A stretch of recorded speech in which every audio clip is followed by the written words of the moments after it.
आज का हमारा टॉपिक है,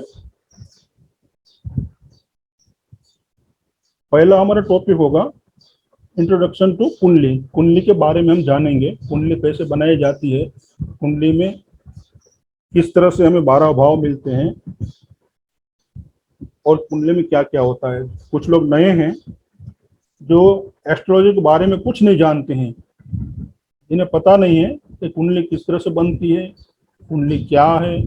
तो उनके लिए ये टॉपिक है, पहला ही टॉपिक है कि कुंडली को कैसे जाने, कैसे बनाए।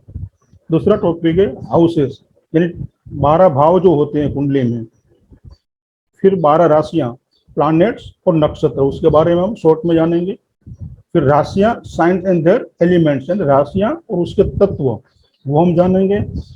फिर केपी के अंदर हम राशि चार्ट यानी लग्न चार्ट और भावचलित चार्ट यूज करते हैं, तो उसके बारे में थोड़ी सी जानकारी लेंगे हम।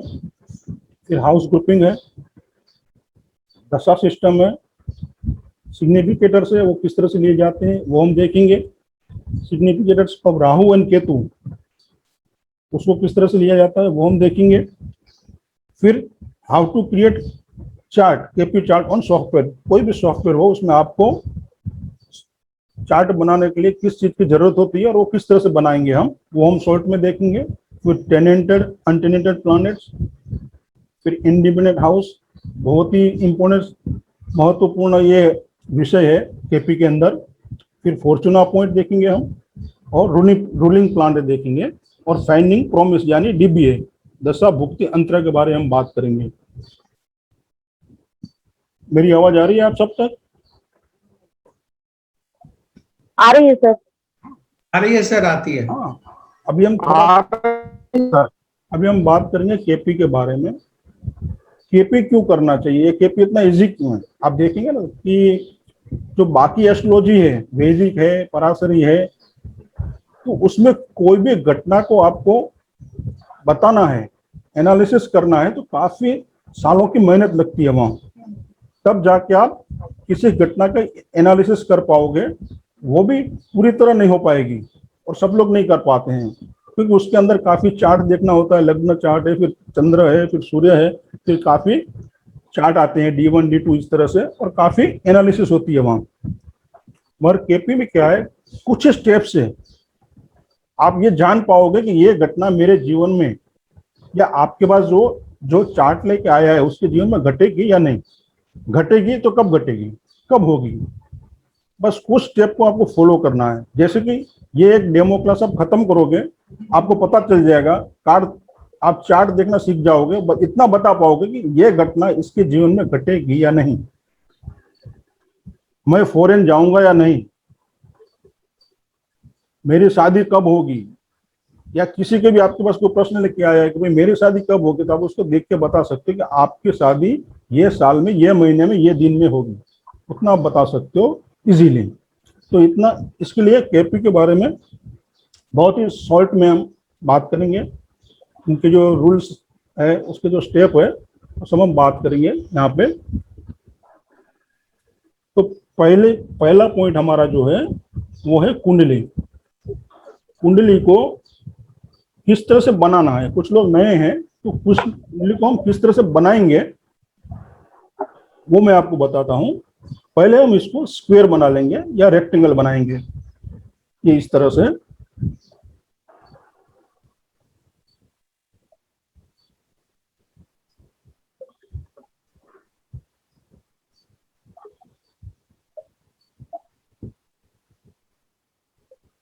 हम कुंडली को स्क्वायर या रेक्टेंगल बनाएंगे इस तरह से,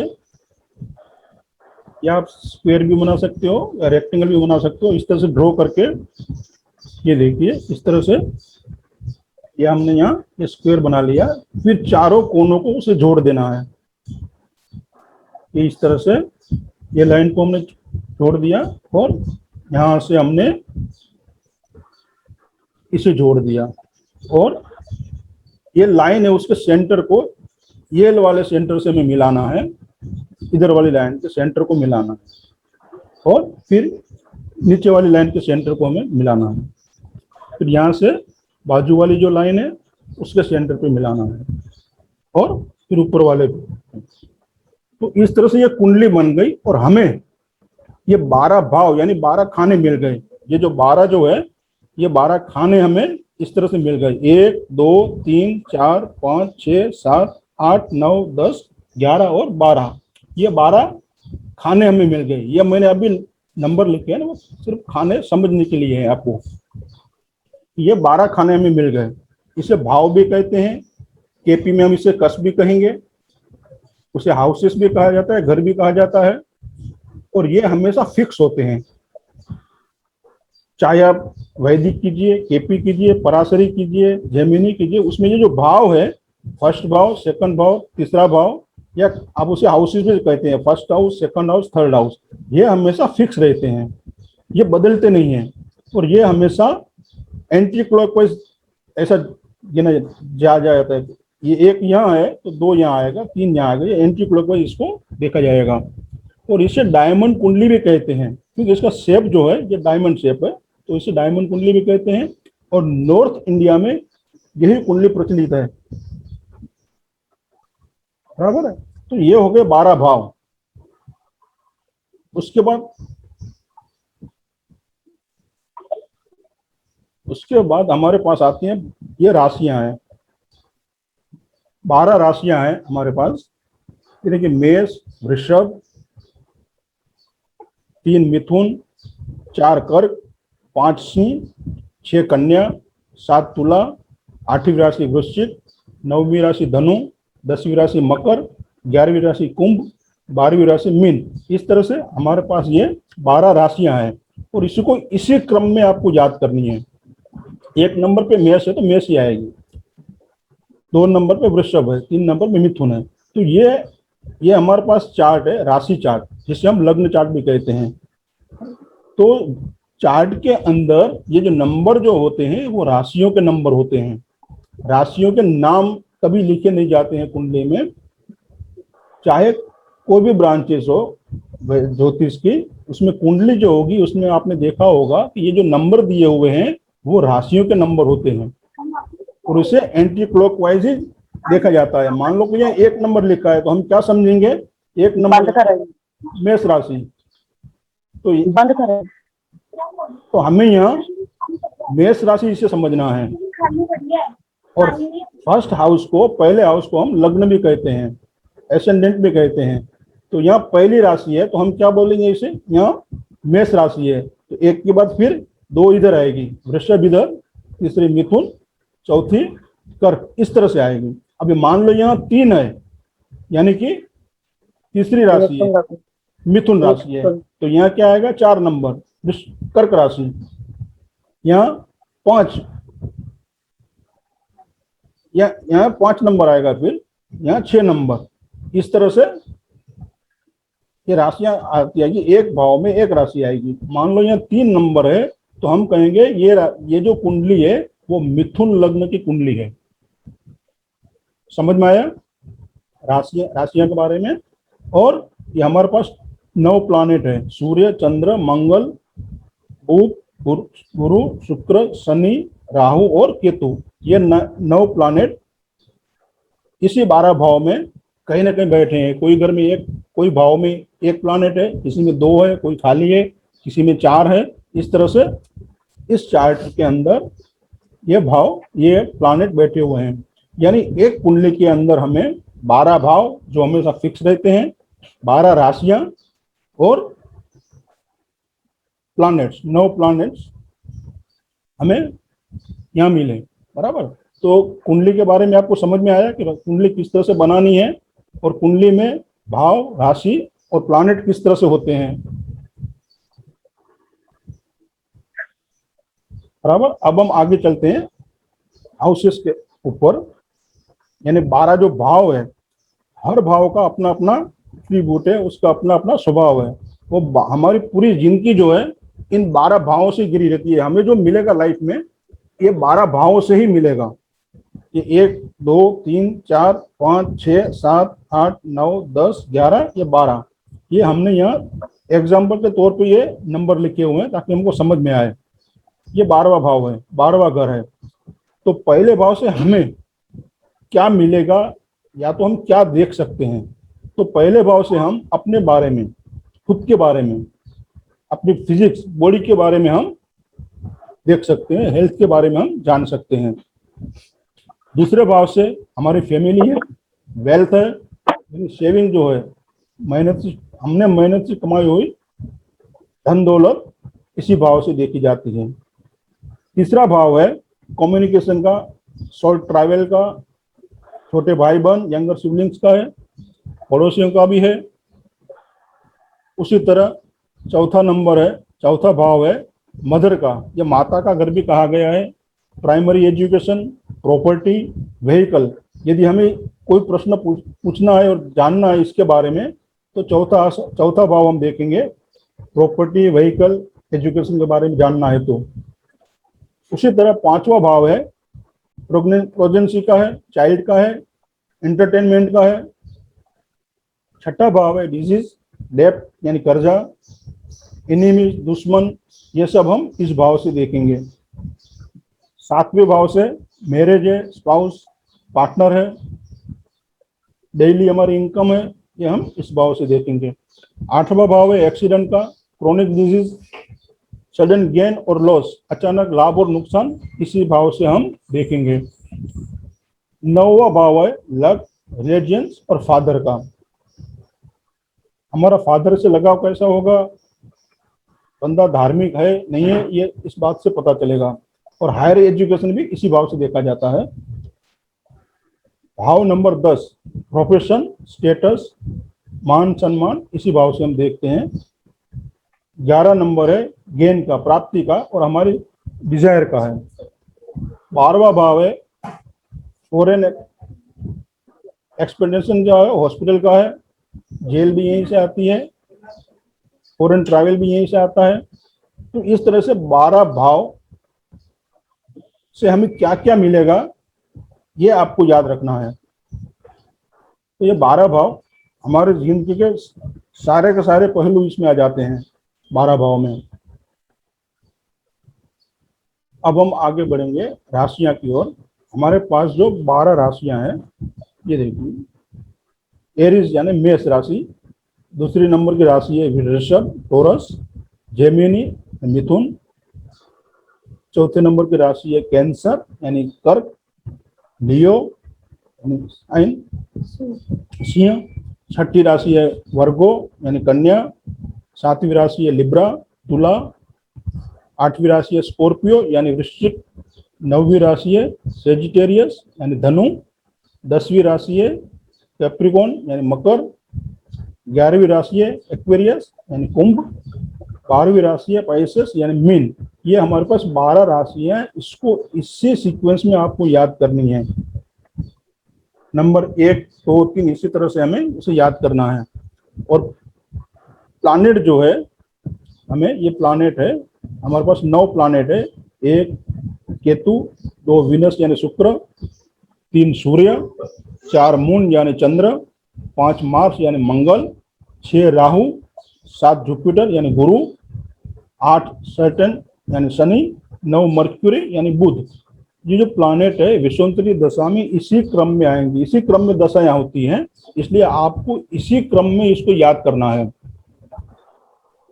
हम इसे याद कैसे करेंगे? मान लो ये केतु है, ये शुक्र है और शनि है यानी सूर्य है, तो उसे हम रवि भी कहते हैं, यानी के सूर्य, केतु शुक्र रवि, के सूर्य चंद्र है, मंगल है और राहु है, तो चमरा, चंद्र मंगल राहु, चमरा।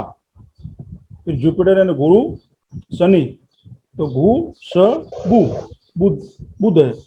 तो इस तरह से आप याद करोगे ना तो थोड़ा इजी रहेगा। के सूर्य चमरा भू स बु, ये सीक्वेंस आप याद कर लीजिए, तो ये प्लैनेट आपको अच्छी तरह से याद हो जाएंगे। तो ये बेसिक नॉलेज था कुंडली का, भावों का, राशि का और प्लैनेट का, क्योंकि ये नॉलेज होना बहुत जरूरी है। इसके बाद ही हम आगे बढ़ पाएंगे। इसके बाद हम आगे चलते हैं। हमारे पास जो नक्षत्र है 27 नक्षत्र है, उसका मैंने यहाँ लिस्ट आपको दिया हुआ है।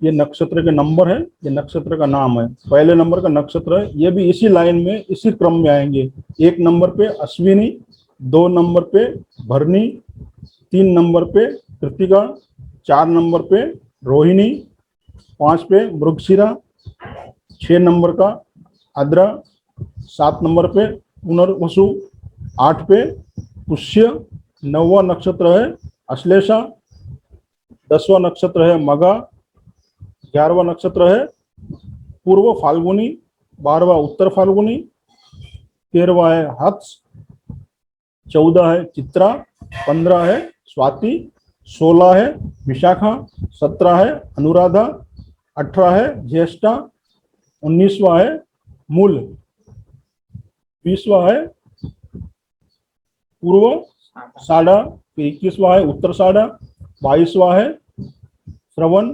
23वां है धनिष्ठा, 24वां है सतविशा, 25वां है पूर्व भाद्रपद, 26वां है उत्तर भाद्रपद और 27वां है रेवती। ये 27 नक्षत्र हो गए और उनके जो देवता है, उनके जो नक्षत्र लॉर्ड है वो है, देखिए अश्विनी, मगा और मूल का जो नक्षत्र लॉर्ड है उसका स्वामी है वो केतु है। उसी तरह भरणी, पूर्व फाल्गुनी और पूर्व साढ़ा का शुक्र है। कृतिका उत्तर फाल्गुनी, उत्तर साढ़ा का सूर्य है। रोहिणी, हत्स और श्रवण का लॉर्ड जो है स्वामी है वो चंद्र है। मृगशिरा, चित्रा और धनिष्ठा का स्वामी है मंगल। आद्रा, स्वाति, शतभिषा का स्वामी है राहु। पुनर्वसु, विशाखा और पूर्व भाद्रपद का स्वामी है गुरु। पुष्य, अनुराधा, उत्तर भाद्रपद उसका स्वामी है शनि। और अश्लेषा, ज्येष्ठा और रेवती नक्षत्र का स्वामी है बुध। इस तरह से 27 नक्षत्र है और उनके ये स्वामी हैं। तो अब तक हमने कुंडली, 12 भाव, 12 राशियां, प्लैनेट्स और नक्षत्र देखें जो बेसिक है। अब हम आगे बढ़ते हैं राशि। अब हमने राशि को उसके स्वभाव के अनुसार 3 भागों में डिवाइड किया हुआ है, जिसे कहते हैं चर राशि यानी मूवेबल राशि, स्थिर राशि यानी फिक्स राशि और द्विस्वभाव ड्यूल राशि। तो ये 3 स्वभाव है राशियों के। चर में यानी मूवेबल में मेष, कर्क, तुला और मकर राशि आती हैं। स्थिर राशि में वृषभ, सिंह, वृश्चिक और कुंभ आती हैं।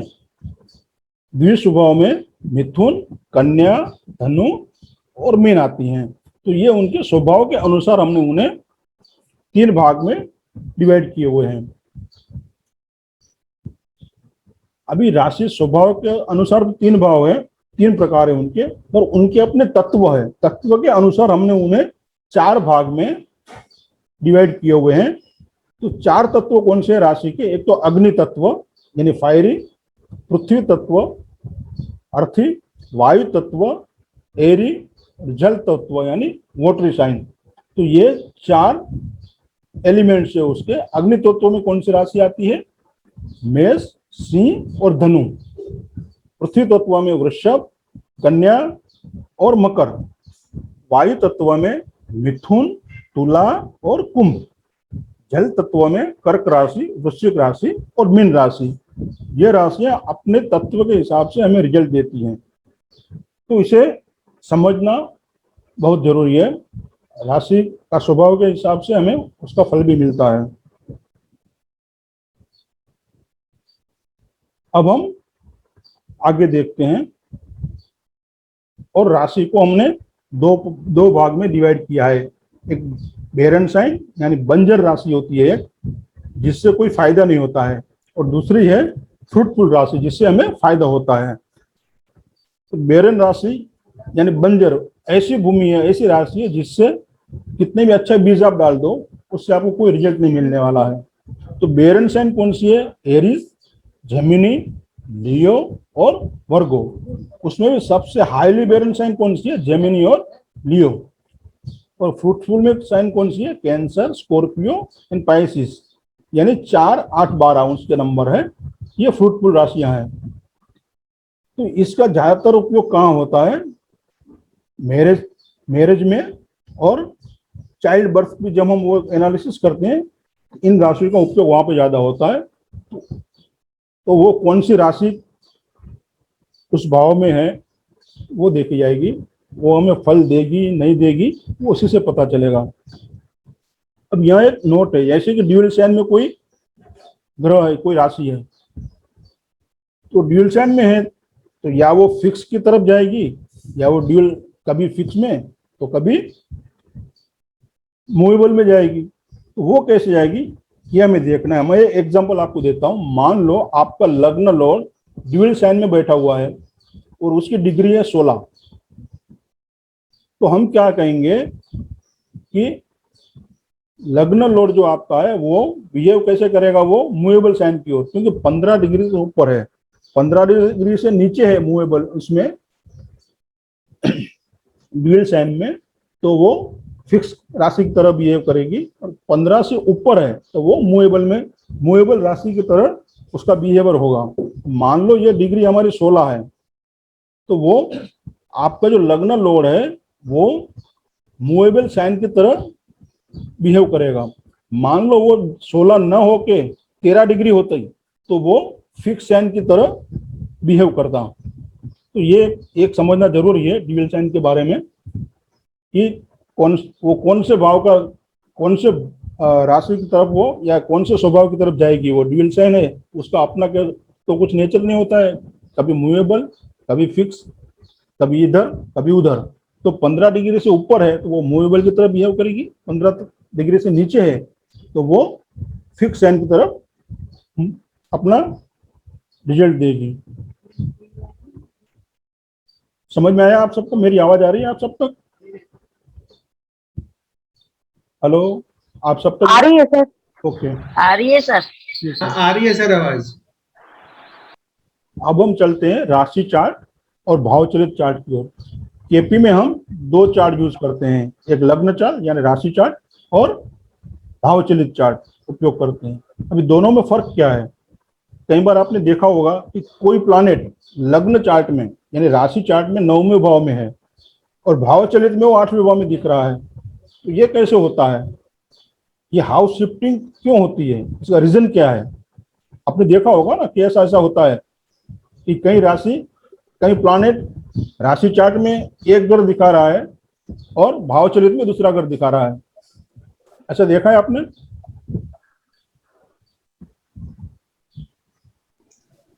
आप अपने आप को देखा है सर, अपने आप को देखा है।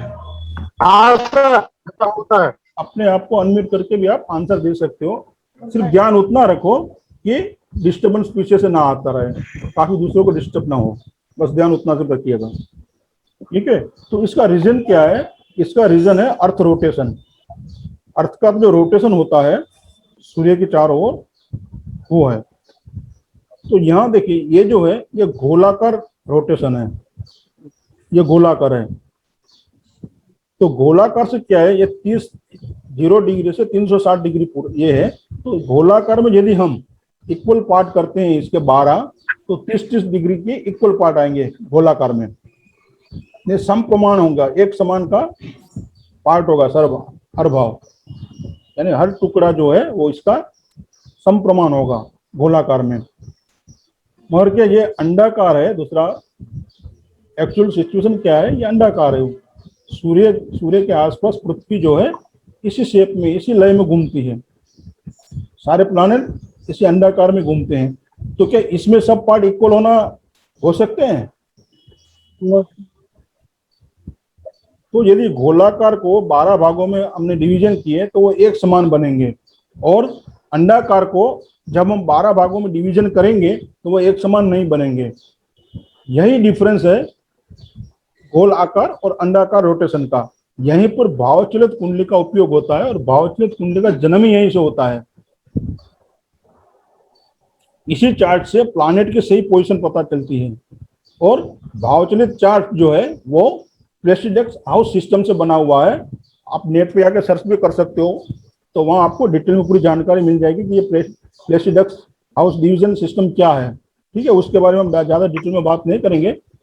तो यहाँ कहने का मतलब ये है कि यहाँ जो 12 जो हमने डिवाइडेड हमने किए हैं वो एक सरीके नहीं होंगे। कोई भाव 20 डिग्री का होगा, कोई 30 का होगा, तो कोई 40 का भी होगा, कोई 25 का भी होगा, ठीक है। तो सही प्लानेट की जो एक्यूरेट आपको पोजीशन जाननी है तो वो भाव चालित से आपको समझ में आएगी। आपने कई बार देखा होगा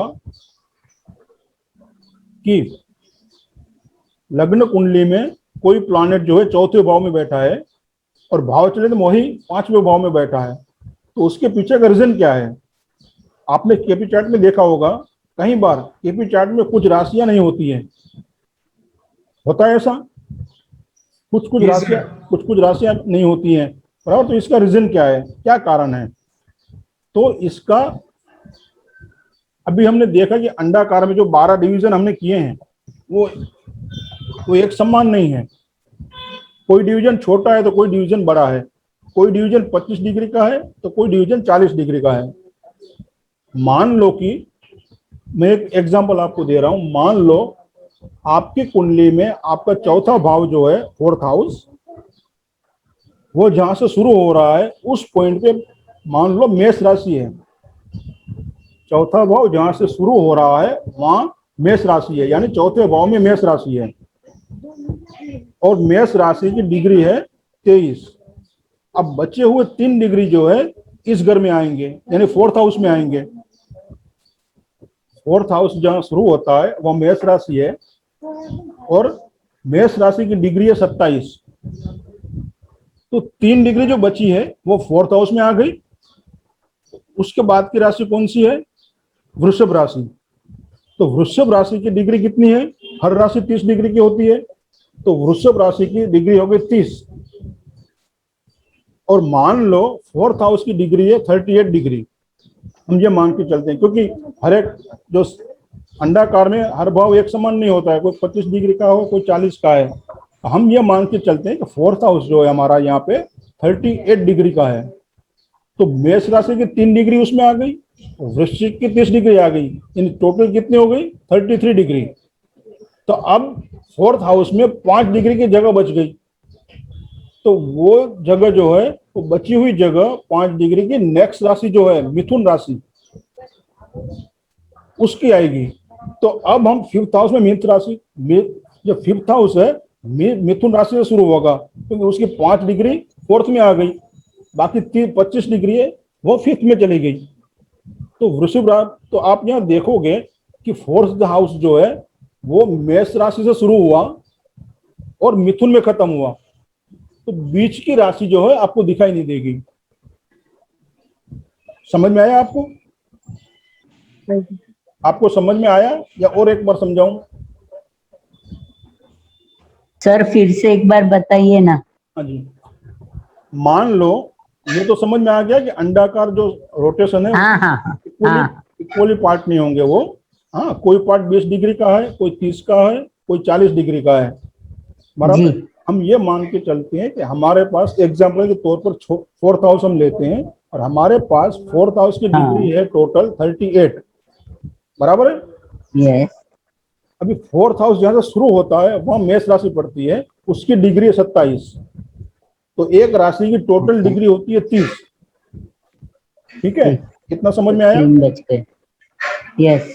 तो वो 27, तो अभी 3 बच गई मेष राशि की, तो 3 बच गए, तो 3 जो है उसकी एंट्री हो गई 4th हाउस में, यानी 3 डिग्री जो है 4th हाउस में आ गई, बराबर है, आगे चली गई। ठीक है। तो मेष राशि के बाद में कौन सी राशि आ गई? वृषभ। वृषभ की कितनी डिग्री है? 30। तो 30 और 3 डिग्री मेष की टोटल कितनी होगी? 33 होगी। हमारा हाउस कितने डिग्री का है? 38। ठीक है। हाँ। तो अभी कितना स्पेस बच गया उस हाउस में?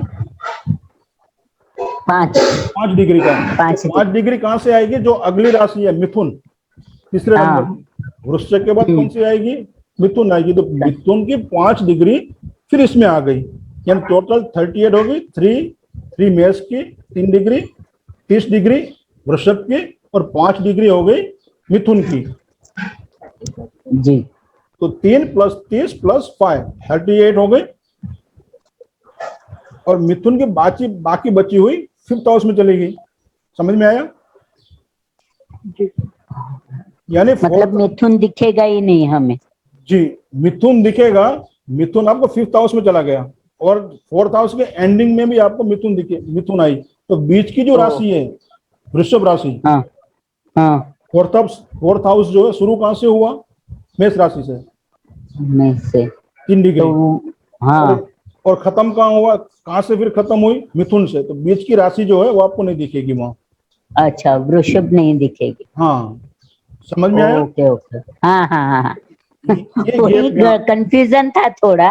हाँ थैंक यू। हाँ, ये गैप है।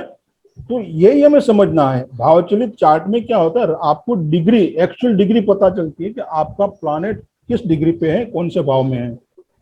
लग्न चार्ट में वो 4th भाव दिखा रहा है, मगर एक्चुअली होता है 3rd भाव, तीसरे भाव में या 5वें भाव में डिग्री के हिसाब से। तो उसका रीजन ये है। और कोई कोई राशि आपको गायब दिखेगी। देखिए, एक नंबर बार बार लिखा है, बराबर है। यहाँ मान लो 4th हाउस में भी मिथुन लिखा है और 5th में भी मिथुन लिखा है। समझ गया आप? तो इस तरह से भावचलित चार्ट का यहाँ पे उदय होता है। भावचलित चार्ट हम यहाँ पे इस तरह से यूज करते हैं, और यूज करने का रीजन भी यही है। कोई कंफ्यूजन है किसी को? ये चीज आप समझ लो, दोनों में डिफरेंस में। और केपी चार्ट के अंदर ये आप नोट कर लीजिए कि राशि हमें देखनी है तो हम लग्न चार्ट से देखेंगे, यानी राशि चार्ट से देखेंगे।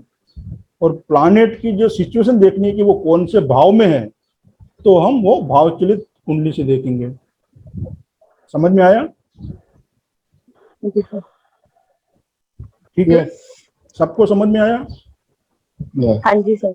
हमें ये जानना है कि मान लो हम एग्जांपल लेते हैं कि सूर्य का, तो सूर्य कौन सी राशि में बैठा है ये जानना है हमें, तो लग्न चार्ट से। सूर्य कौन से भाव में बैठा है तो ये जानना है हमें, तो भावचलित चार्ट से। तो दोनों चार्ट का हम इस्तेमाल करेंगे, मगर ज्यादातर हम भावचलित का ही इस्तेमाल करेंगे। सिर्फ राशि जानने के लिए हमें लग्न चार्ट की जरूरत होती है यहाँ पे। इतना क्लियर है आपको? हाँ जी सर। अब हम आगे बढ़ते हैं हमारे अगले टॉपिक की ओर, हाउस ग्रुपिंग। हाउस ग्रुपिंग यानी एक जो सबलोड की एक थियरी है केपी के अंदर, उसी तरह हाउस ग्रुपिंग केपी सिस्टम के एक और बहुत ही महत्वपूर्ण अवधारणा है। मानव जीवन के प्रत्येक महत्वपूर्ण पहलू जो होते हैं, जो घटना घटती है, उसमें एक प्राथमिक हाउस होता है, एक प्राथमिक भाव होता है, और बाकी जो दूसरे होते हैं 1, 2 या 3, वो सहायक भाव होते हैं। इन सभी घरों को मिलाकर एक पहलू के लिए घरों में समूह के रूप में उसे माना जाता है, एक समूह बनाया जाता है। मान लो कि मैं उदाहरण देता हूं कि हमें शादी के बारे में देखना है, बराबर है। तो शादी के लिए प्राथमिक हाउस कौन सा है? 7वां भाव, बराबर है। और सहायक भाव कौन से हैं? 2 और 11। दूसरा भाव हमारा फैमिली का है, और 11वां भाव 2 में फैमिली एक करके वो देखते हैं जी, और 11 हमारी इच्छा पूर्ति है। ठीक है। ओके। तो शादी के लिए हमें कौन से भाव का ग्रुप चाहिए? प्राइमरी हो गया 7, 2 और दूसरे 11, यानी 2, 7, 11।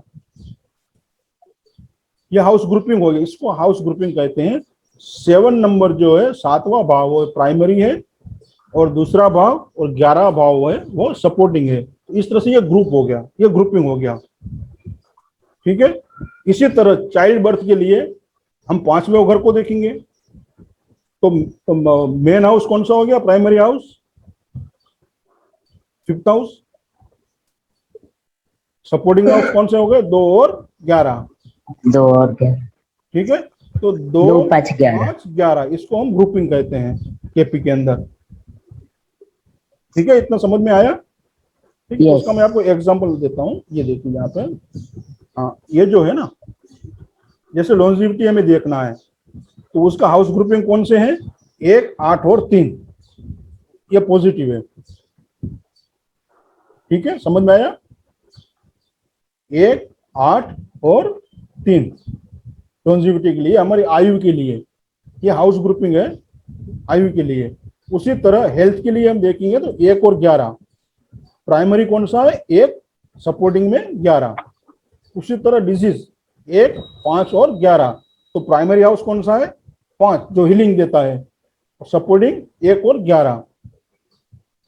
इसी तरह एजुकेशन के लिए हम देखेंगे तो 4, 9 और 11 ये ग्रुपिंग है। तो प्राइमरी एजुकेशन है तो प्राइमरी हाउस कौन सा हो गया 4 नंबर।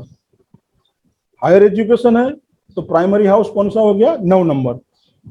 तो 4, 9, 11 ये ग्रुपिंग है, ठीक है। उसी तरह शादी के लिए 2, 7, 11, जैसे हमने अभी बात की। चाइल्ड बर्थ के लिए 2, 5, 11। उसी तरह फॉरेन ट्रैवल है तो 3, 9 और 12, ये आपको याद होनी चाहिए। जब आप प्रिडिक्शन करोगे तो आपको ये पता होना चाहिए कि मुझे कौन सा प्राइमरी भाव देखना है पहले, और उसका सपोर्टिंग हाउस भी कौन सा है ये हमें देखना है, तब जाके आप प्रिडिक्ट कर पाओगे, बराबर है। और बहुत ही इजी मेथड है, ये क्लास खत्म होते ही आप इतना समझ जाओगे, इतना प्रिडिक्ट कर पाओगे आप कि इसकी शादी होगी या नहीं होगी, होगी तो कब होगी। तो इतना केपी इसलिए काफी इजी है। और वैदिक में यही करने आप जाओगे तो 10-15 साल की मेहनत लगेगी, उसके बाद में भी इतनी सचोटता आएगी या नहीं आएगी वो नहीं कह सकते हैं। तो केपी इसलिए काफी इजी है, कुछ स्टेप आप फॉलो कीजिए तो उसका रिजल्ट आपके सामने आ जाएगा। तो ये क्लास खत्म होते ही आप खुद टाइम निकाल के दे सकोगे किसी घटना का, होगी नहीं होगी, होगी तो कब होगी, इतना इजी है। तो अब हम आगे चलते हैं दशा सिस्टम पे। हमारे जो विष्णुत्रि, हम लोग केपी में विष्णुत्रि दशा का यूज करते हैं, उपयोग करते हैं। विष्णुत्रि दशा जो है 120 साल की होती है, बराबर। ये तो आपको मालूम होगा। हमारी जो दशा सिस्टम है, आयु की धारणा हमने 120 साल की हुई है। 120 साल के अनुसार हर एक प्लैनेट को अपना अपना समय दिया हुआ है। जैसे केतु है, केतु को 7 साल की दशा दी हुई है, ये महादशा की बात हो रही है। हाँ, केतु को 7 साल का पीरियड दिया हुआ है। उसी तरह विनस को, शुक्र को 20 साल, सूर्य को 6 साल, मून चंद्रमा को 10 साल, मार्स यानी मंगल को 7 साल, राहु को 18 साल, जुपिटर को यानी गुरु को 16 साल, शनि को 19 साल, मरक्यूरी बुध को 17 साल, यानी टोटल आप ये करोगे तो 120 साल का पूरा एक साइकिल हो गया। तो ये प्लैनेट जो है इसी सीक्वेंस में दशाएं आएगी। केतु विनस यानी Ketu Venus Sun Moon Mars Rahu Jupiter Saturn और मरक्यूरी, दशा भी इसी क्रम में आएगी। मानो कि किसी की मून की जन्म मून की दशा में हुआ है, मून की महादशा शुरू है, उसके बाद उसकी ये मार्स की आएगी, फिर राहु की आएगी, जुपिटर सैटर्न मरक्यूरी, उसके बाद फिर केतु विनस सन, उसके बाद फिर रिपीट होगी मून की। उसी तरह इसी सिस्टम में इसी क्रम में दशाएं आएगी। तो ये क्रम आपको याद रखना जरूरी है। तो अभी दशा जो है, दशा का अरसा तो काफी बड़ा हो गया। महादशा जो है उसका जो पीरियड है वो काफी लंबा है। अभी मान लो मुझे शादी के बारे में जानना है कि मेरी शादी कब होगी, या मेरे पास कोई चार्ट लेके आया है और पूछेगा मुझे साहब मेरी शादी कब होगी, देखिए वे मान के चलते हैं कि गुरु की महादशा में उसकी शादी होगी। अगर गुरु का पीरियड तो 16 साल का है, तो 16 साल में उसकी शादी कब होगी ये हम कैसे बताएंगे, किस वर्ष होगी, किस महीने होगी, किस दिन होगी। तो उसके लिए हमें महादशा को 9 भागों में विभाजित किया है। यानी जुपिटर की समझो महादशा 16 साल की है, तो 16 को हमने 9 पार्ट में, यानी हमारे पास ग्रह 9 है तो उसमें हमने डिवाइड किया है, तो उससे हमें अंतरदशा मिली। फिर हमें दिन में जाना है, ये तो महीने में मिल गया आपको, पहले साल में थी महादशा, अंतरदशा महीनों में आ गई।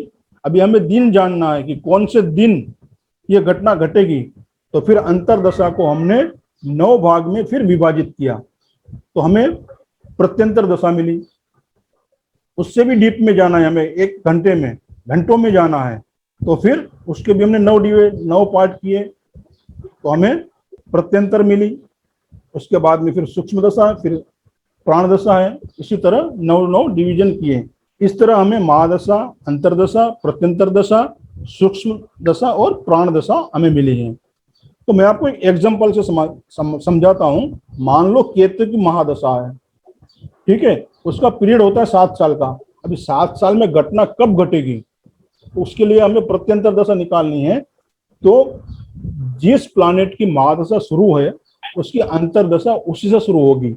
जैसे कि केतु है तो केतु की अंतरदशा केतु से ही शुरू होगी।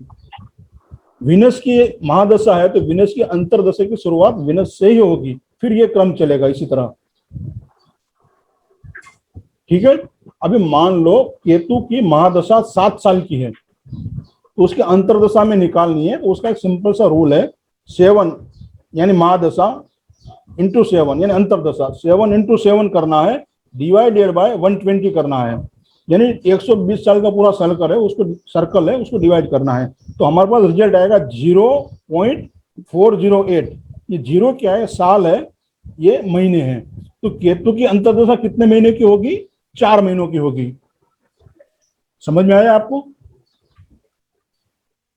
ये एक फॉर्मूला है, डिटेल में जाने की जरूरत नहीं है, बस आपको नॉलेज के लिए मैं बता रहा हूं। बाकी सॉफ्टवेयर पूरा कैलकुलेट करके दे देगा आपको। यहाँ सिर्फ आपको नॉलेज होना चाहिए कि ये किस तरह से होता है। तो अंतरदशा में निकालनी है जिस प्लैनेट की, उसकी जो अवधि है, यानी इसकी ये 7 साल है, तो अंतरदशा निकालनी है। तो ये महादशा और ये अंतरदशा 7 इंटू 7 की है केतु के लिए, डिवाइडेड बाय 120। फिर जो आंसर आया, यहाँ 4 महीने आ गए, तो केतु की अंतरदशा कितनी होगी, 4 महीनों की। उसी तरह विनस, तो विनस का साइकिल पीरियड कितना है, 20 साल का। तो 20 इंटू 20 ये अंतरदशा के लिए हो गया, फिर डिवाइडेड 120, तो 3.33 यानी 3 साल और 3 महीने। उसी तरह आप सन की निकाल पाओगे, सन का जितना पीरियड है उसको मल्टीप्लाई करके, फिर ये जो इक्वलिटी के बाद जो भी पीरियड आया है उसका टोटल करोगे तो वो 7 साल होंगे। यानी केतु की महादशा 7 साल की है, उसमें हर प्लैनेट की अंतरदशा कितने कितने महीनों की या साल की होगी, ये इसी से पता चलेगा। इतना समझ में आया आप सबको? हाँ जी। ठीक है। अभी इससे भी आगे हमें जाना yes, है, yes. इससे भी हमें आगे जाना है। मानो ये अंतरदशा हो गई, अभी प्रत्यंतर दशा में जाना है। तो ये हम क्या करेंगे कि 7 इंटू 7, ये तो महादशा अंतरदशा, इंटू 7 करेंगे, डिवाइडेड बाय 120 करेंगे, फिर जो रिजल्ट आएगा वो प्रत्यंतर का आएगा। उसी तरह ये सारे प्लैनेट की आप करोगे तो टोटल जो उसका जो है वो आपको मिल जाएगा।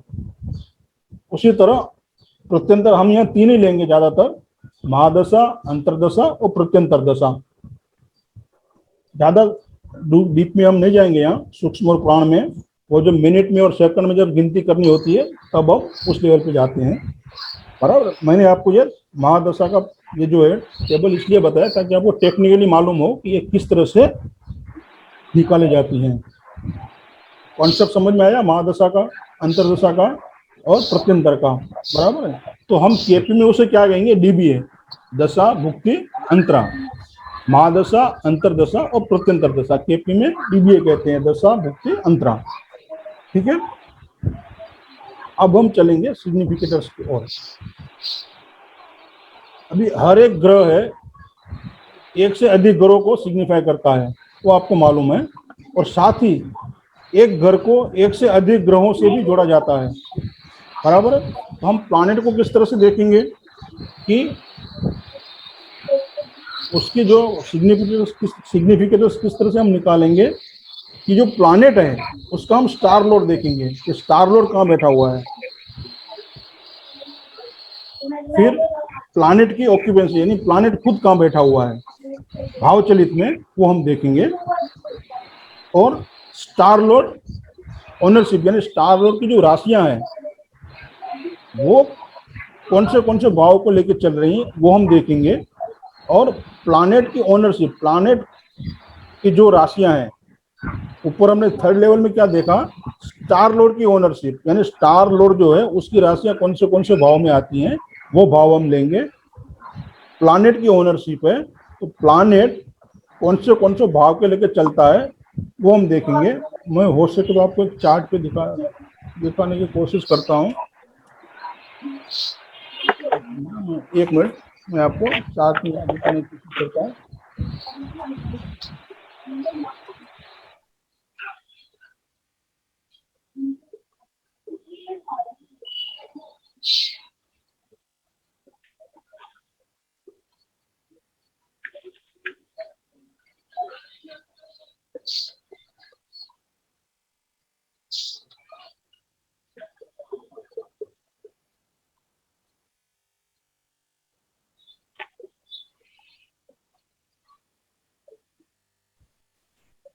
ये एक एग्जाम्पल चार्ट है।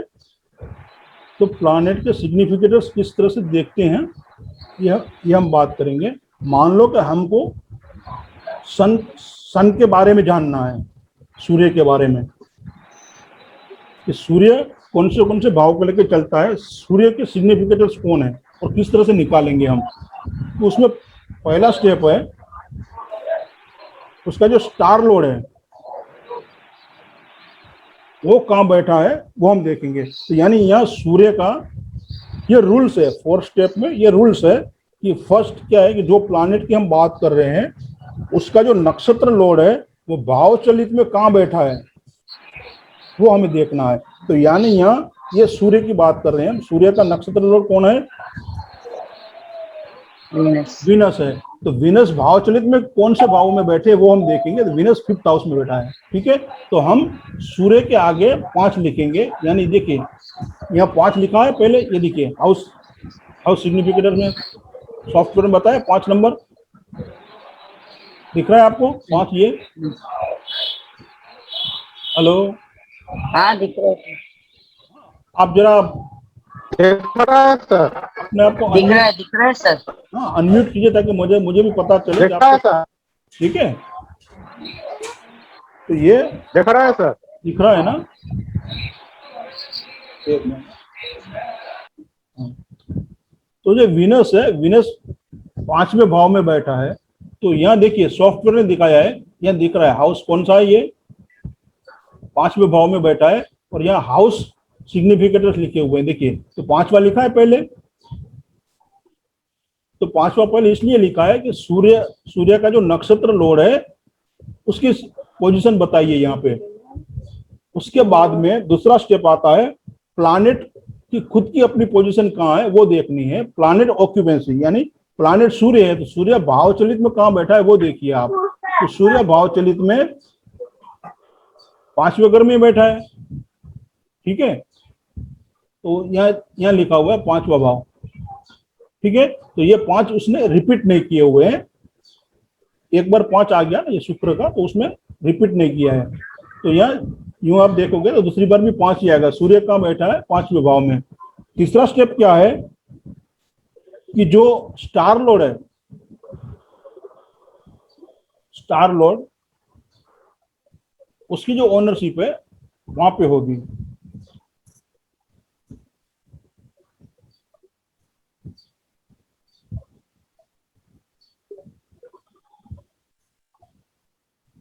सॉरी, ये जो नक्षत्र लोड है बराबर है, उसकी जो राशियां है, शुक्र की राशियां कौन सी है ये देखिए आप। शुक्र की राशि है 7 नंबर और 12 नंबर। तो यहां देखिए लिखा हुआ है 7 और 12, समझ में आया। और 4th स्टेप है, प्लानेट की जो राशियां हैं वो कौन से भाव में है, प्लानेट ओनरशिप कौन सी है। प्लानेट सूर्य है, सूर्य की राशि कहाँ पड़ती है ये देखिए आप। तो ये 10वें भाव में। तो यहाँ 10वां भाव लिखा है, ये देखिए। समझ में आया आपको, एक बार फिर से बताऊं। हेलो हेलो, मेरी आवाज आ रही है आप तक? हाँ सर, आ गया समझ में ये सर, पूरा समझ में आ रहा है, क्लियर हो गया सर, जी जी पूरा क्लियर है। सिग्निफिकेटर्स किस तरह से समझ में आ निकालने, गया सर। समझ में आ गया सर। उसके जी, चार जी, जी। चार स्टेप हाँ है, सर, गॉट इट। 4 स्टेप है। मैं आपको रिपीट कर देता हूँ, एक बार नोट करना है आप कर लीजिए। पहला स्टेप है स्टार लोड ऑक्यूपेंसी, यानी स्टार जो प्लानेट है उसका जो नक्षत्र लोड है वो किस भाव में बैठा है। भाव चलित कुंडली में हम देख रहे हैं, देखिए किस भाव में बैठा है। मैं जो बोल रहा हूँ वो आप समझिए, जो भाव में बैठा है तो हम भाव चलित कुंडली से देखेंगे कि वो शुक्र है। ये देखिए नक्षत्र लोड कौन है, शुक्र है। हम सूर्य की बात कर रहे हैं तो उसका नक्षत्र लोड जिस भाव में बैठा है, ये पहला स्टेप है, उसको हम लेंगे। यानी वो कौन से 5वें भाव में बैठा है, तो हमने यहाँ 5 लिया। देखिए यहाँ पे सॉफ्टवेयर ने खुद निकाल के दिया, ये 5वां भाव है। ये यहाँ लिखा है हाउस सिग्निफिकेटर्स। तो सूर्य के हाउस सिग्निफिकेटर्स में कौन है, 5 नंबर, कि उसका जो नक्षत्र लोड है 5वें भाव में बैठा है। दूसरा, खुद प्लानेट कहाँ बैठा है, प्लानेट ऑक्यूपेंसी, यानी प्लानेट खुद कहाँ बैठा है, वो भी 5वें भाव में। सूर्य की बात करें, सूर्य भी 5वें भाव में है, ठीक है। तो ये देखिए सूर्य भी यहाँ 5वें भाव में है, तो यहाँ हमने रिपीट नहीं किया है। फिर तीसरा स्टेप जो है, वो जो नक्षत्र लॉर्ड है उसकी राशियां यानी ओनरशिप कौन सी भाव में है।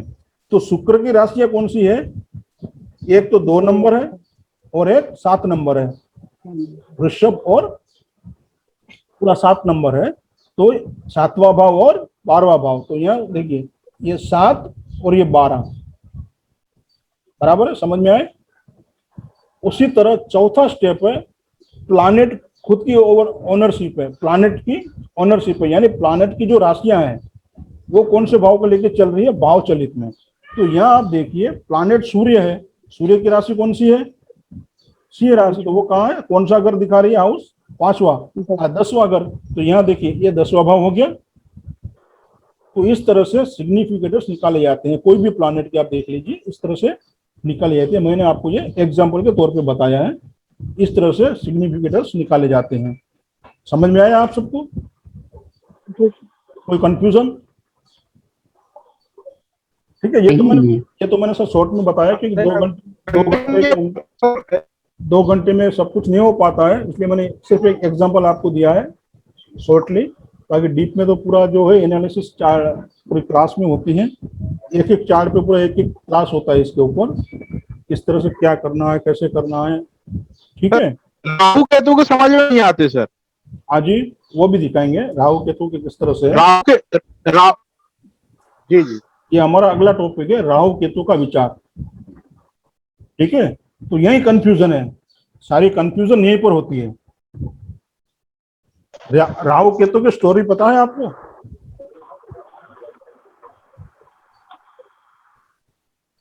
हेलो, हाँ जी सर, जी हाँ सर। जी सर, पता है सर। बराबर है। राहु केतु को हम ग्रह मानते हैं और डरते भी इसी से ज्यादा है, राहु केतु से। ठीक है, जबकि वो ग्रह नहीं है, छाया ग्रह मानते हैं, मुझे छाया ग्रह में गिने जाते हैं वो। बराबर है। तो एक्चुअली टेक्निकली क्या होता है, सूर्य के आज सराउंडिंग पृथ्वी घूमती है, अर्थ घूमता है, बराबर है, और पृथ्वी के आजू बाजू में चंद्र घूमता है, मून घूमता है। तो जब उत्तर की ओर दोनों क्रॉस होते हैं तब जो पॉइंट बनता है वो राहु है, वो छाएगा, वो क्रॉस जो पॉइंट आएगा वो राहु है। और दक्षिण की ओर, दक्षिण दिशा की ओर जो क्रॉस होगी वहां, क्योंकि वो तो रोटेशन में घूमेंगे, तो वहां जो क्रॉस पॉइंट होता है वो केतु है। तो दोनों छाया ग्रह है, मगर सारे ग्रहों पे दोनों भारी है, और डर भी इसी का ही है। तो मैं यहाँ शॉर्ट में आपको बताता हूँ राहु के बारे में और केतु के बारे में किस तरह से विचार करना है। राहु और केतु फल देने के लिए सबसे पहले आगे आते हैं उनकी खुद की राशि न होने के कारण, जिस राशि में वे खुद बैठे हैं, क्योंकि खुद की तो कोई राशि नहीं है, तो जिस राशि में वो खुद बैठे हैं उस राशि का रिजल्ट वो पहले देंगे, उसका प्रतिनिधित्व वो पहले करेंगे। समझ में आया? उनकी अपनी कोई राशि नहीं है, तो जिस राशि में वो बैठे हैं उसका प्रतिनिधित्व खुद पहले करेंगे। फिर राहु के तो जिस भाव में होते हैं उस भाव के कार्यश बन जाते हैं वो, तो उसका रिजल्ट भी वो देंगे, जिस भाव में है, जिस राशि में है, जिस भाव में है। उसके अलावा भी वो नीचे दिए हुए क्रम के अनुसार वो रिजल्ट देंगे। ये देखिए ये जो है राहु केतु, इस पर जिन ग्रहों की दृष्टि है तो उनके फल भी वो सबसे पहले देने लगेंगे। सर ये दृष्टि कैसे देखेंगे फिर? राहु केतु के ऊपर जो दृष्टियां आती हैं, जो ग्रह उसके ऊपर दृष्टि डालता है वो ग्रह का रिजल्ट भी वो खुद राहु केतु देंगे। आपको एग्जांपल देता हूं, मानो कि पहले भाव में राहु बैठा है, ठीक है, और 7वें भाव में सूर्य बैठा है, तो सूर्य की दृष्टि होगी राहु पे। ये दृष्टि आप देखोगे क्योंकि वो आपको मालूम तो सामने सामने आ रहा है। हाँ, 7वीं दृष्टि आ रही है, ओके तो सूर्य के भाव भी देगा। ओके, बराबर है। तो जिसकी उस पर दृष्टि आ रही है उसको हम मानेंगे, उसके वो रिजल्ट देगा। फिर है राहु केतु जिसके साथ में युति में है, कंजंक्शन में है, उसके रिजल्ट भी वो देगा। यदि वो कंजंक्शन नहीं है तो राहु केतु जिसके भी नक्षत्र में बैठे हैं उसके रिजल्ट वो देंगे। मान लो राहु केतु अपने ही नक्षत्र में बैठे हैं तो राहु केतु जिन राशि के अंदर बैठे हैं ना उस राशि के फिर फल देंगे। ये स्टेप है, इस तरह से समझ में आया आपको? जिस राशि में है, जिस भाव में है, जिसकी दृष्टि उस पर है, जिसके साथ युति में है, एक क्रम वाइज उसी के रिजल्ट वो देंगे। जिसके नक्षत्र में वो बैठे हैं, समझो अपने ही नक्षत्र में है तो वो जिस राशि में बैठे हैं उसका रिजल्ट देंगे, और दूसरे किसी नक्षत्र में बैठे हैं तो उसका रिजल्ट देंगे वो। इस तरह से राहु केतु का विचार किया जाता है। तो राहु केतु अपने साथ पूरी फौज लेके चलते हैं। जब आप उसके सिग्निफिकेंस निकालोगे तो पूरी फौज उसके साथ रहेगी। सारे के सारे ग्रह मोस्टली आ जाते हैं, कोई ना कोई युति में होता है, कोई ना कोई उसे देखता है, किसी की राशि में तो वो बैठा ही है। तो इस तरह से राहु केतु का विचार किया जाता है। और राहु केतु के भी कार्य के बारे में बात करेंगे। राहु जिस भाव में है वो भाव, राहु और दृष्टि देने वाला ग्रह जो राहु के ऊपर दृष्टि आती है उस ग्रह का भाव, और वह भाव दृष्टि देने वाले ग्रह की राशियां। मान लो सूर्य की दृष्टि आ रही है तो सूर्य की राशि कौन सी है? 5वीं राशि। तो 5वीं राशि जिस भाव में है वो भाव भी हम लेंगे, और वह भाव उसी नक्षत्र स्वामी है जिसके भाव में वह खुद बैठा है। दृष्टि देने वाला ग्रह ज्यादा हो, एक से ज्यादा भी ग्रह हो सकते हैं जिससे दृष्टि पड़ सकती है, तो वो सभी ग्रह हम लेंगे। मान लो पहले घर में राहु है, 7वें घर में सूर्य और चंद्र है, तो ये दोनों ग्रह की दृष्टि होगी राहु पे। दोनों ग्रह हम लेंगे। दोनों ग्रह किस भाव में है, दोनों ग्रह की राशियां जिस भाव में है उस भाव को भी हम लेंगे। दोनों भाव के नक्षत्र में जो बैठा हुआ है उसे भी हम लेंगे। नंबर 3 में है राहु के साथ युति में जो है ग्रह, राहु के साथ, राहु या केतु के साथ युति करने वाले वह ग्रह जो राहु के साथ युति में है वह भाव, उस भाव को भी हम लेंगे। और जो ग्रह युति में है उनकी जो राशियां हैं जिस भाव में, वो भी हम, इसको भी हम लेंगे। उसका नक्षत्र स्वामी जिस भाव में है वो भाव, और उस नक्षत्र स्वामी की राशियां जिस भाव में है वो भाव भी हम लेंगे। यानी काफी लंबा चौड़ा हिसाब है ये, 1 मिनट में समझ में नहीं आएगा, क्योंकि इसके ऊपर पूरा एक दिन का 2 या 3 घंटे का पूरा क्लास हो सकता है। इसमें तो होता ही है, यह मैं आपको शॉर्ट जानकारी दे रहा हूँ सिर्फ कि राहु केतु का विचार किस तरह से किया जाता है। सबसे कॉम्प्लिकेट यही है, राहु केतु के बारे में जानना ही। अभी 4 नंबर पे राहु का नक्षत्र स्वामी राहु खुद है, और वो जिस भाव में है तो उस नक्षत्र स्वामी की राशियां जिस भाव में है उसे वो भी हम लेंगे। फिर राहु जिस राशि में है उसका राशि स्वामी, और उस राशि स्वामी की राशियां जिस भाव में है वो भाव। मान लो कि राहु सूर्य की राशि में है, तो सूर्य की राशि सिंह है, तो वो सिंह राशि जिस भाव में पड़ती है वो भाव भी हम कैलकुलेट करेंगे।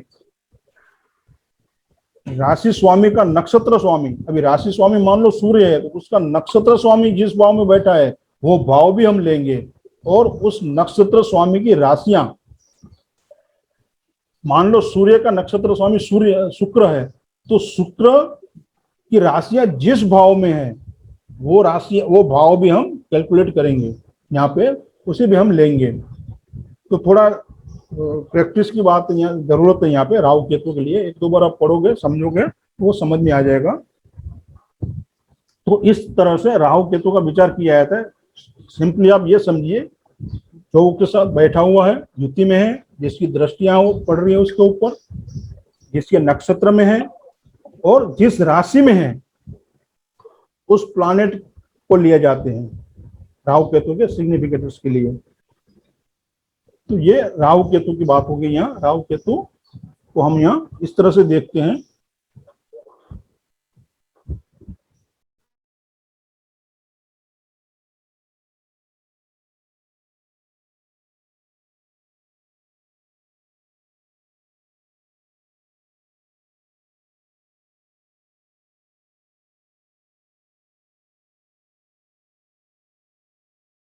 और एक मिनट, अभी हमारा जो चैप्टर है यहाँ सिग्निफिकेटर्स हमने देख लिए, राहु केतु भी देख लिया, how to create KP chart, यानी कोई भी चार्ट जो हमें बनाना है कुंडली, वो सॉफ्टवेयर में किस तरह से बनाएंगे वो हम देखेंगे अभी। ठीक है, तो उसके लिए हमें क्या क्या चाहिए, एक तो जन्म तारीख चाहिए, समय चाहिए और प्लेस चाहिए यानी जगह चाहिए।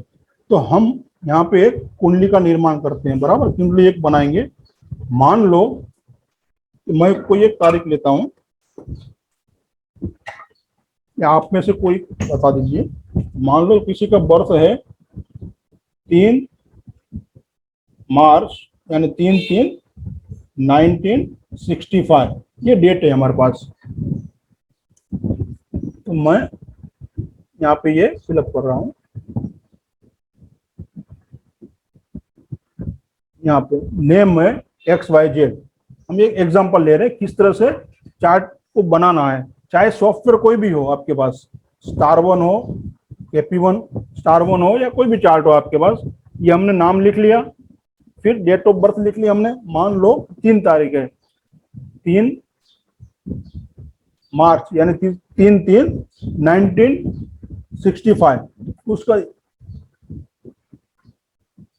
1965 बराबर है, ये डेट हो गई। अभी टाइम हो गया, मान लो कि सुबह 6:30, 6:30 ये टाइम है, बराबर। अभी महाराष्ट्र है और सिटी है नागपुर, हम ये मान के चलते हैं, ये एग्जांपल है, बराबर। ये डिटेल हमारे पास आ गई, फिर हमने उसको प्रोसेस पे जाना है, या आपके जो भी सॉफ्टवेयर हो, ये कुंडली बन जाती है। ये इस तरह से ये कुंडली बन गई। देखिए XYZ नाम है उनका, ये XYZ नाम है, ये डिटेल आ गई पूरी यहाँ, बर्थ डिटेल, और ये एक चार्ट बन गया। ये भावचलित चार्ट है, मैं आपको लग्न चार्ट बताता हूँ। ये लग्न चार्ट बन गया, ये हो गया लग्न चार्ट। तो ये डिटेल सॉफ्टवेयर में आप डालोगे तो ये कुंडली बन जाएगी इस तरह से। तो ये जो होगी लग्न चार्ट है, बराबर है ये, और उधर भावचलित है। और हर एक सॉफ्टवेयर में अपना अपना वो अलग से रहता है, किस हिसाब से देना है। फिर ये दशा सर लगन चार्ट वो है जिसके ऊपर बर्थ चार्ट लिखा है? ये लगन चार्ट है। हाँ, बर्थ चार्ट भी वो इसे भी कहते हैं, राशि चार्ट भी कहते हैं। ठीक है सर। ठीक है, लगन चार्ट भी है, उसे कहते हैं, राशि चार्ट भी कहते हैं, बर्थ चार्ट भी कहते हैं। ये लगन चार्ट है, ठीक है। और ये हो गया भावचलित। एक मिनट मैं आपको इधर लेके जाता हूँ। हाँ, अभी यहाँ पे जो है ये भावचलित है, ठीक है। तो ये सब प्लानेटरी पोजीशन दी हुई है यहाँ। ये कस्पल पोजीशन है, ये first house, second house, third house, इस तरह से ये 12 भाव दिए हैं यहाँ पे। ये देखिए 12 भाव है, उसकी डिग्रियां हैं यहाँ, भाव के बारे में पूरा डिटेल दिया हुआ है। ये आप पढ़ोगे तो ये साइन लॉर्ड है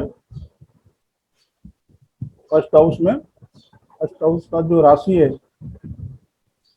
उसका साइन लॉर्ड, फिर नक्षत्र लॉर्ड है, ये सब लॉर्ड है,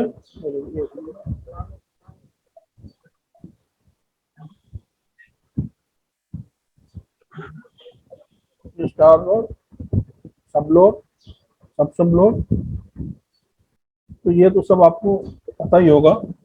ये प्लानिटरी पोजीशन है, सूर्य मंगल ये प्लानिट दिए हुए हैं, कौन से साइन में है वो है, उसकी डिग्रियां हैं, ठीक है। ये नक्षत्र, ये राशि लॉर्ड, नक्षत्र लॉर्ड, सब लॉर्ड, और ये हाउस सिग्निफिकेशन जो हमने अभी देखे थे सिग्निफिकेटर से। तो इस तरह से चार्ट बनाया जाता है। ये तो जस्ट मैंने आपको एग्जाम्पल के तौर पे बताया, इस तरह से हम चार्ट बनाएंगे। और ये 3 जानकारी हमारे पास होनी चाहिए, डेट, टाइम और जगह का प्लेस। ये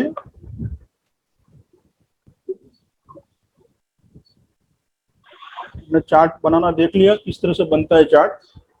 फिर वो चार्ट एनालिसिस भी है, उसे भी किस तरह से किया जाता है, वो पूरा लंबा टॉपिक है। चार्ट को इस तरह से रीड करना है, चार्ट के अंदर क्या क्या है, राशियाँ कहाँ है, साइन लोड कौन है, सब लोड कौन है, ये एक लंबा प्रोसेस है। वो तो सबका क्लास में पॉसिबल है, 2 घंटे में पॉसिबल नहीं है सारी बातें बताना। चार्ट के अंदर तो काफी कुछ होता है। अभी हम केपी की एक अहम अवधारणा टेनेंटेड और अनटेनेंटेड प्लानिंग की ओर जाते हैं। बहुत ही महत्वपूर्ण बातें हैं जो काफी लोग यानी 90% जो केपी जो करते हैं वो इसी को देखते भी नहीं है, और यहीं वो गफलत हो जाती है, यहीं वो तकलीफ हो जाती है। तो उनको 100% रिजल्ट ना मिलने का रीजन यही है। तो टेनेंटेड क्या है, अनटेनेंटेड क्या है? टेनेंटेड यानी किराएदार, सिंपल सी बात है। आप किसी के यहाँ टेनेंट है यानी आपने किसी किराए पे हो आप, तो आप टेनेंटेड हो। तो यदि आपका खुद का घर है यानी अनटेनेंटेड है, आपको किसी और की जरूरत नहीं है, आपका खुद का मकान है। तो जो ग्रह दूसरे का नक्षत्र ग्रह है वो टेनेंटेड है। जो ग्रह दूसरे ग्रह का नक्षत्र में है यानी नक्षत्र लॉर्ड है वो टेनेंटेड है, किसी का किराएदार है। और जो ग्रह किसी दूसरे ग्रह का नक्षत्र लॉर्ड नहीं है यानी नक्षत्र में नहीं है वो अनटेनेंटेड है, उसका खुद का अपना घर है, वो किसी के किराएदार नहीं है। और जो ग्रह अपने ही नक्षत्र में है वो भी अनटेनेंटेड है, फिर चाहे वो किसी ग्रह का नक्षत्र हो या ना हो, खुद के नक्षत्र में बैठा है तो वो अनटेनेंटेड है। टेनेंटेड ग्रह अपने नक्षत्र का परिणाम बताता है। टेनेंटेड जो ग्रह होता है वो अपने नक्षत्र का परिणाम देगा, और अनटेनेंटेड ग्रह जो है वो अपने नक्षत्र के साथ साथ अपना भी रिजल्ट वो देगा खुद। समझ में आया? टेनेंटेड अनटेनेंटेड, ये काफी डीप में एक्चुअली इसका वो सब्जेक्ट है ये, मैं आपको शॉर्टली बता रहा हूँ। टेनेंटेड केपी के अंदर यही मेन जरूरी है, यही समझना जरूरी है। टेनेंटेड प्लैनेट कौन सा रिजल्ट देगा, अनटेनेंटेड प्लैनेट जो है वो कैसा रिजल्ट देगा। टेनेंटेड प्लैनेट है वो है जो किसी के नक्षत्र में है। मैं आपको चार्ट से बताता हूँ, चार्ट से मैं आपको एग्जांपल बताता हूँ टेनेंटेड और अनटेनेंटेड क्या है, ठीक है।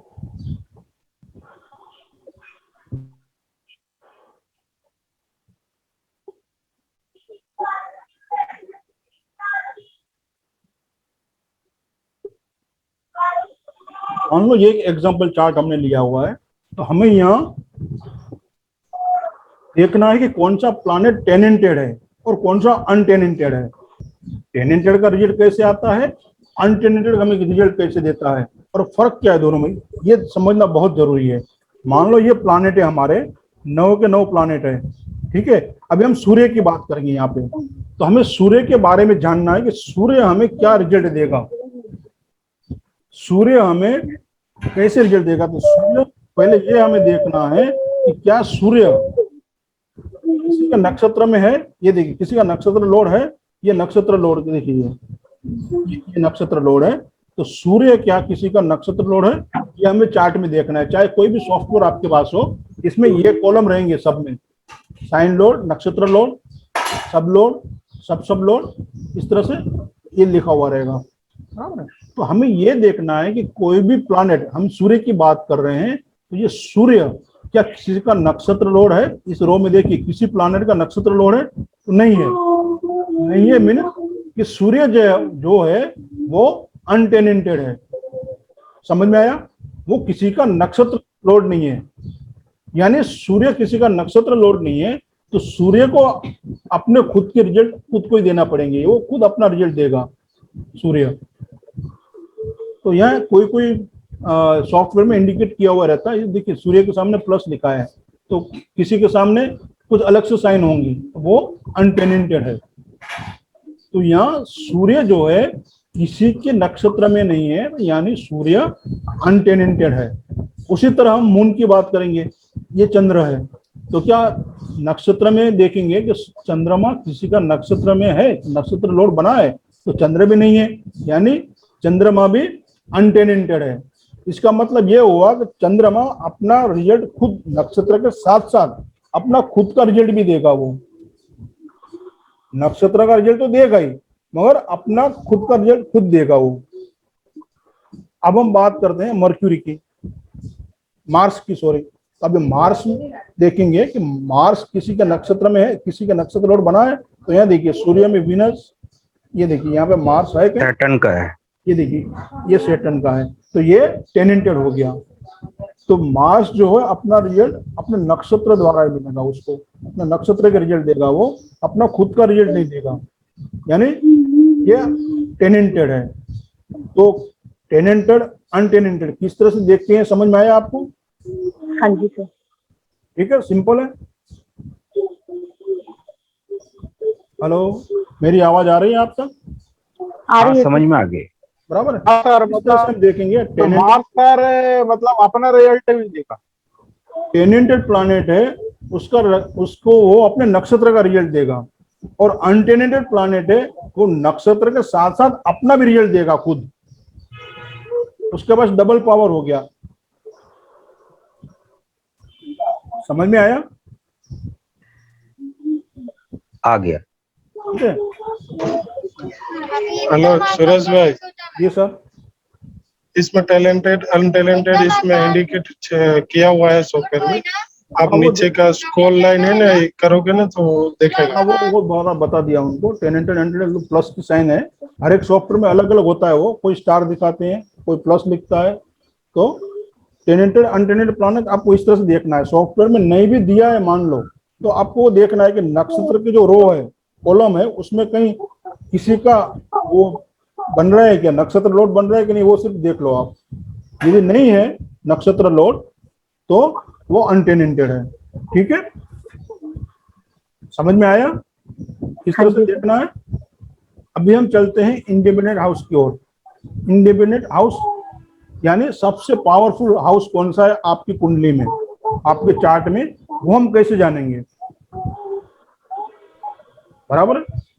तो उसको प्लैनेट और सब लोड के लेवल पर हम देखेंगे उसको। प्लैनेट जो है ये थ्री स्टेप थियरी में है, प्लैनेट, फिर उसका रिजल्ट देगा नक्षत्र लोड, फिर सब लोड। तो हमें प्लैनेट लेवल पे और सब लोड लेवल पे देखना है कि वो टेनेंटेड है या अनटेनेंटेड। उसके बाद देखिए कि अनटेनेंटेड प्लैनेट है, कौन सी राशि खाली है। पहले देखना है वो टेनेंटेड है या अनटेनेंटेड है। मानो कि कोई प्लैनेट अनटेनेंटेड है तो उसकी कोई राशियां तो होगी ना चार्ट में। मैं आपको चार्ट से बताता हूं, मैं आपको एक चार्ट से एग्जांपल बताता हूं। अभी जो हमने चार्ट देखा था, ये देखिए, मान लो यहाँ ये सूर्य जो है, वो सूर्य किसी का नक्षत्र लोड नहीं है, यानी वो अनटेनेंटेड है। बराबर है।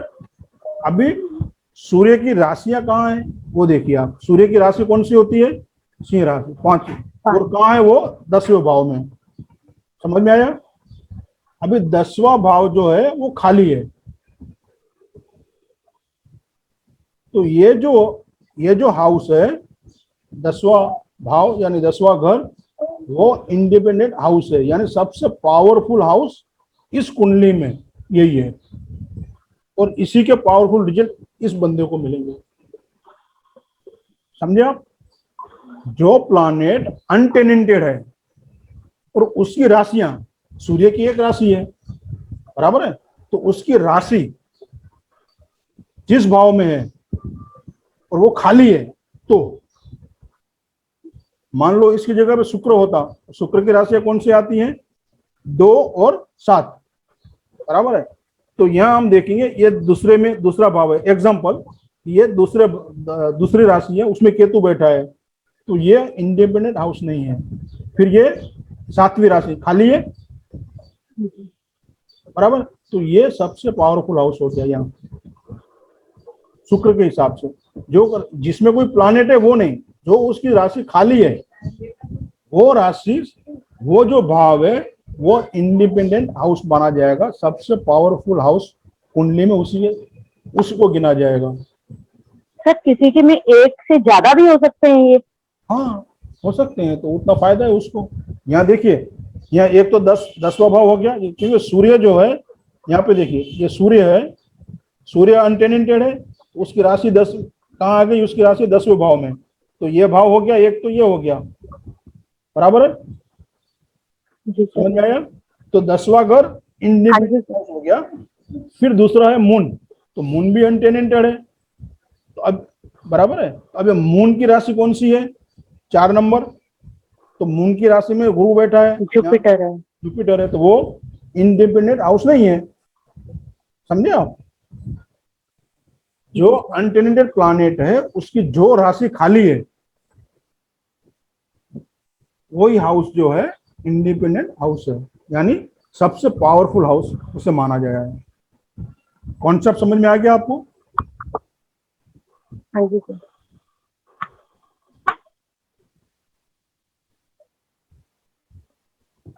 अभी हमारा अगला टॉपिक है फॉर्चूना पॉइंट का।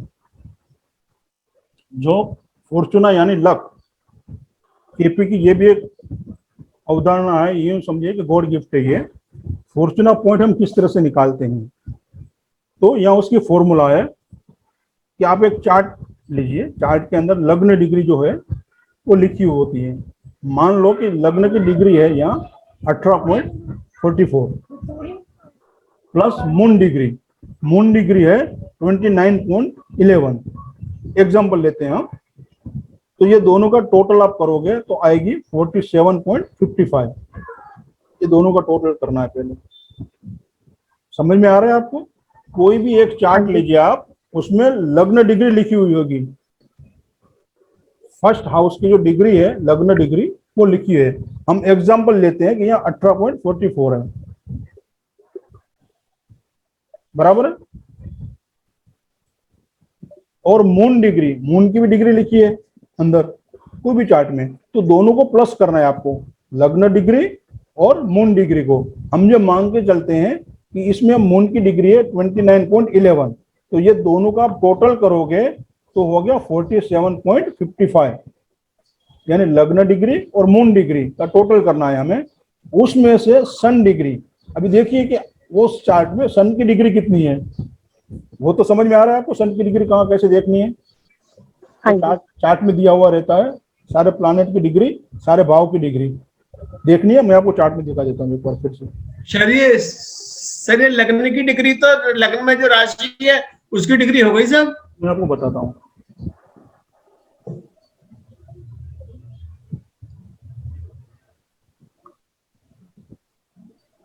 ये देखिए, ये फर्स्ट हाउस को हम लग्न कहेंगे, ठीक है। ये डिग्री कितनी है,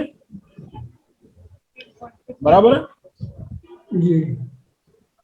ये लग्न डिग्री यहाँ लिखी हुई होगी इस तरह से।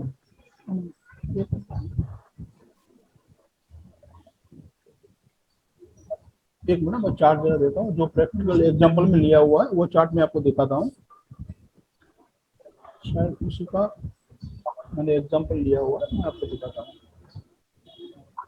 अभी देखिए यहाँ ये जो है ये एग्जांपल चार्ट है। यहाँ ये लग्न डिग्री कितनी है 18.44, ठीक है। समझ में आया? जी सर। लग्न डिग्री प्लस मून डिग्री, यानी मून, अब ये प्लैनेट में हम जाएंगे तो मून की डिग्री कितनी है, ये देखिए 29.11, ठीक है।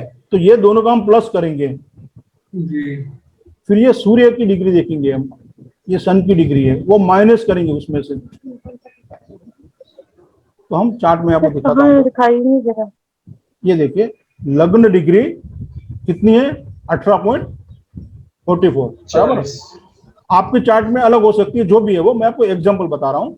तो लग्न की डिग्री है वो कहाँ देखनी है वो मैंने आपको बताया।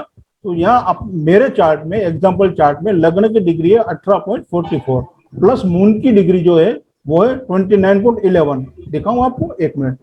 मून की डिग्री है वो 29.11, वो आप कैसे देखोगे तो आपको चार्ट में देखना। ये देखिए ये मून की डिग्री है, ये 29.11 दिख रही है आपको, ये मून डिग्री, जी जी समझ आ गया। बराबर है। तो लग्न डिग्री 18 + 44 और मून डिग्री 29.11, ये दोनों का हमने टोटल किया, ठीक है।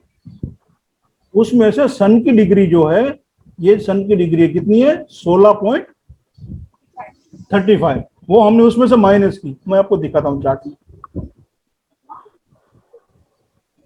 ये देखिए, ये ठीक है, ये दोनों को हमने प्लस किया, लग्न degree, moon degree, total degree है 47.55, ठीक है। उसमें से हमने सन डिग्री माइनस की, यानी 16.35, ये आ गया, बराबर है।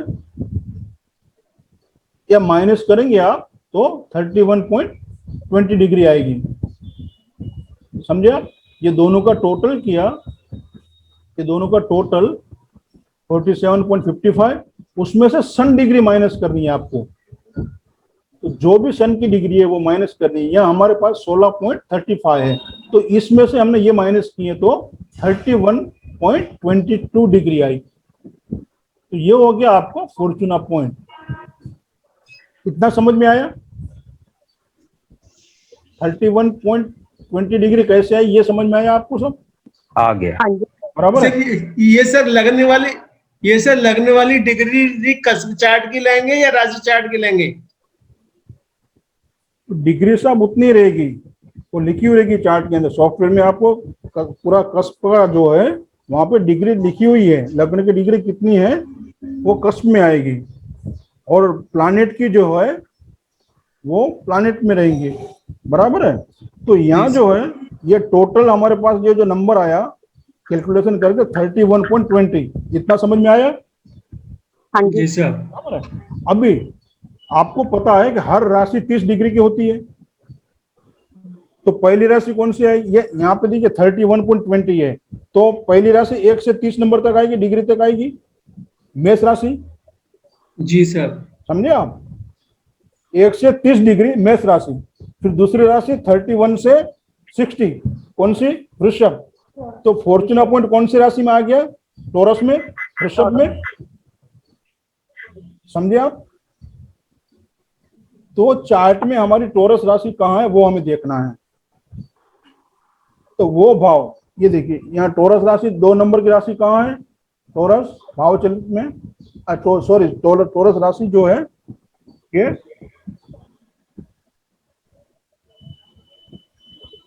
चौथे भाव में टॉरस राशि।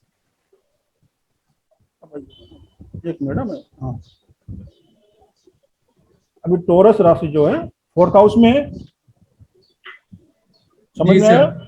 इतना समझ में आया? हाँ जी सर। फॉर्चूना हाँ जी, पॉइंट निकाला हमने, यानी वो डिग्री आ गई। फिर वो डिग्री कौन सी राशि में आती है वो देखिए। जैसे हमारे पास यहाँ 31 डिग्री आई, तो दूसरी राशि आ गई 1 से 30 मेष, फिर 31 से 60 डिग्री वृषभ राशि है टॉरस। तो टॉरस राशि किस भाव में है हमें वो देखना है, ठीक है। तो ये जो 4th हाउस में है, तो यानी इस बंदे को 4th हाउस से लक है, लक से काफी कुछ इससे फायदा होगा। फॉर्चूना पॉइंट का नाम ही फॉर्चूना, या फॉर्चून यानी लक। तो 4th हाउस से रिलेटेड ये बंदा जो भी काम करेगा उसमें उसको फायदा ही फायदा है, चाहे वो बिल्डर का काम करे, चाहे वो प्रॉपर्टी ले, शोरूम करे गाड़ियों का, जो भी है 4th हाउस रिलेटेड जो भी काम करेगा उससे उसको फायदा होगा, उसका लक उसको साथ देगा। समझ में आया आपको फॉर्चूना पॉइंट किस तरह से निकालते हैं? ठीक है सर। अब तो सर ये इसमें चलित चार्ट में देखा जाएगा, कस्ब चार्ट में देखा जाएगा या राशि चार्ट में देखा जाएगा? चलित में आएगा सर, भाव की बात हो रही है, ठीक है। अच्छा। ये हमारा हो गया फॉर्चूना पॉइंट। अब हम आगे चलते हैं हमारे अगले पॉइंट की ओर, जो है रूलिंग प्लैनेट। अभी रूलिंग प्लैनेट क्या होते हैं?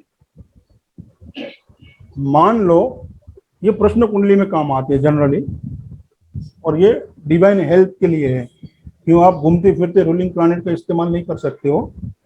और जब आपको कोई दिक्कत हो, कोई प्रॉब्लम हो, कोई प्रेडिक्शन आप नहीं कर पा रहे हो और आपको जरूरत है डिवाइन हेल्थ की, तब आप रूलिंग प्लैनेट का इस्तेमाल कर सकते हो। ये जनरल नियम है, बराबर है। अभी रूलिंग प्लैनेट जो है वो किस तरह से निकालते हैं और इसका यूज क्या है वो हम देखेंगे। मान लो कि आपके पास कोई कुंडली लेके आता है और कहता है भाई मुझे गाड़ी लेनी है, तो वो कब आएगी?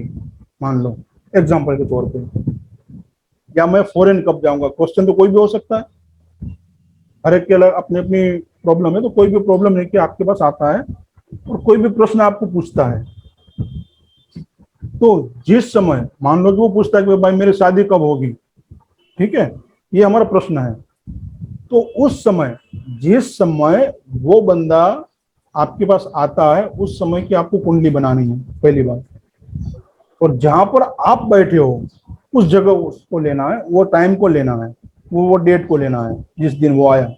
मान लो अभी हमारे सामने कोई बंदा आता है और पूछता है कि भाई मेरी शादी कब होगी, ठीक है, तो हमें उसी समय की एक कुंडली बनानी है।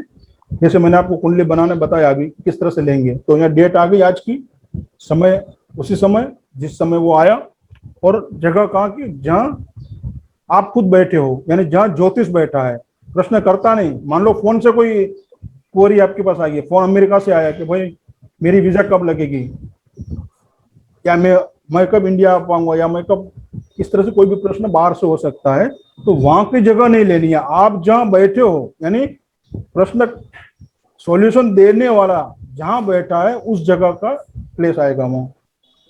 समझ में आया? जी सर। समय आपको मिल गया, जिस समय फोन आया या जिस समय वो बंदा आया, वो समय लेना है, वो डेट लेनी है, वो जगह लेनी है जहां आप बैठे हो या जहां सॉल्यूशन प्रोवाइडर बैठा हुआ है, ठीक है, चाहे फोन स्वीडन से आए, अमेरिका से आए, दिल्ली से आए या अहमदाबाद से आए, ठीक है, आपको आपकी जगह लेनी है। और सर बाद में देखा हो तो जिस समय आपके पास आया है उस समय आपको नोट कर लो आप, भले फिर आप 2 दिन बाद देखो, आपको समय नहीं है। ओके मान लो आप ट्रेन में ट्रैवल कर रहे हो, किसी का फोन आ गया एग्जांपल के तौर पे कि भाई मुझे ये है, ये प्रॉब्लम है, ये कब होगा बता दीजिए, तो आपके पास फोन आया, वो तो रिकॉर्ड हो गया टाइम, उस समय इसका फोन आया था, उस दिन उस समय, मगर समय वो लोगे आप जहां बैठ के आप सॉल्यूशन करोगे। ओके।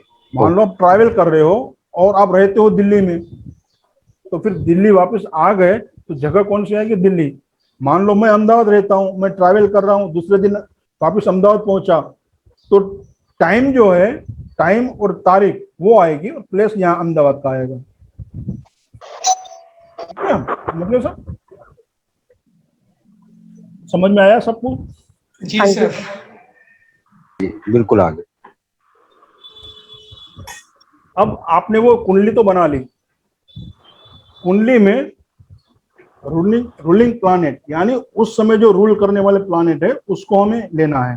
वो कौन से प्लैनेट हम लेंगे? तो पहला जो नंबर है वो है लग्न लॉर्ड।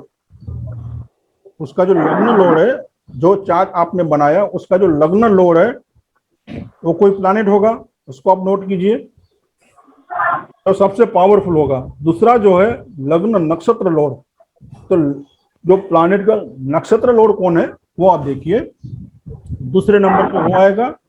तीसरे नंबर पे आएगा मून नक्षत्र लॉर्ड, यानी चंद्र का नक्षत्र स्वामी जो भी है उस प्लैनेट में। चार्ट आपने देख लिया किस तरह से निकालना है, आपको वो समझ में आ गया। नक्षत्र लॉर्ड कहाँ है, राशि स्वामी कहाँ है, खुद प्लैनेट कौन सा है, इतना समझ में आ गया ना सर आपको? तो फिर मून का नक्षत्र लॉर्ड कौन है वो देखना है आपको रूलिंग प्लैनेट में। और चौथा है मून का साइन लॉर्ड, यानी मून जो है उसका साइन लॉर्ड आपको लेना है, राशि लॉर्ड।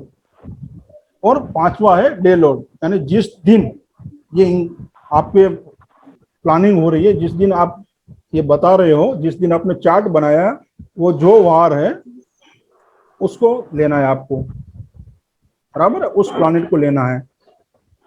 सोमवार है तो आप मून को ले लीजिए, मंगलवार है मार्स को ले लीजिए। इस तरह से आपको डे लॉर्ड मिल गया। तो ये 5 जो है वो रूलिंग प्लैनेट है।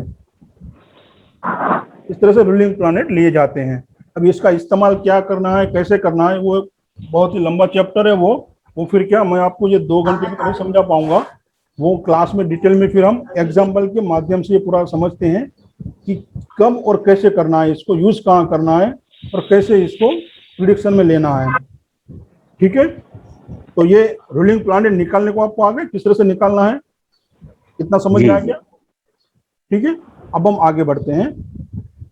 हमारा प्रॉमिस किस तरह से हम फाइंड आउट करते हैं, यानी डीबीए। दशा भुक्ति अंतरा, डी यानी दशा, बी यानी भुक्ति यानी अंतरा। शॉर्ट में हम क्या कहेंगे, महादशा, अंतरदशा और प्रत्यंतर दशा। इतना समझ में आया आपको? डीबीए का मतलब क्या है? दशा भुक्ति अंतरा। केपी में हम ये शब्द यूज करते हैं जी सर। बराबर है, महादशा, अंतरदशा और प्रत्यंतर दशा। ठीक है, तो अब हम प्रिडिक्शन में, यानी कोई प्रॉमिस हमें फाइंड आउट करनी है कि ये कब होगी हमारे लाइफ में। दशा तो यही बताएगी हमें, बराबर है, तो वो कब होगी वो हमें देखना है। तो मैं एक चार्ट से आपको शॉर्ट में बता देता हूं कि हम किस तरह से डीबीए का इस्तेमाल करेंगे, और डीबीए का इस्तेमाल करके आप भी उसको बता पाओगे कि आपकी शादी कब होगी, आपका बच्चा कब होगा, आप फॉरेन कब जाओगे, आपके पतिदेव बॉम्बे से निकले हैं तो वो कब तक घर पहुंचेंगे। समझ में आया? कोई भी बात, कोई भी चीज हो तो वो हम दशा से भी बता सकते हैं। मैं एक छोटा सा एग्जांपल आपको मैं बता रहा हूं यहाँ, बराबर। ये मान लो हमारे पास एक चार्ट है, ठीक है, मैं चार्ट से बता रहा हूं आपको।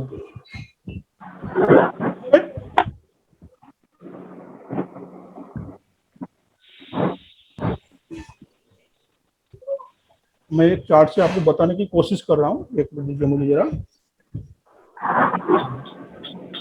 ठीक है, ये एक एग्जांपल चार्ट है, ठीक है। अब हम इसमें देखेंगे, ये देखिए दशा यानी विंशोत्तरी दशा यहाँ दी हुई है इस सॉफ्टवेयर में।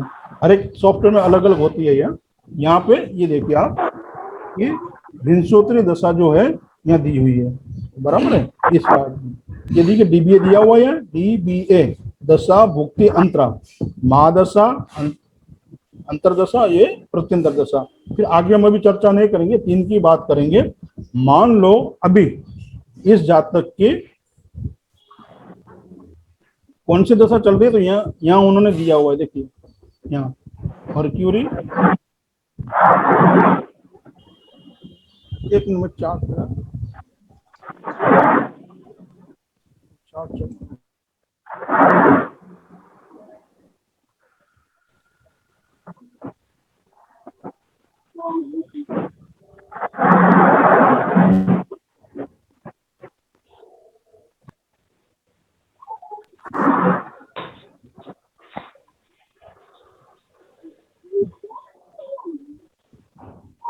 एक मिनट, हाँ ये एग्जाम्पल चार्ट है।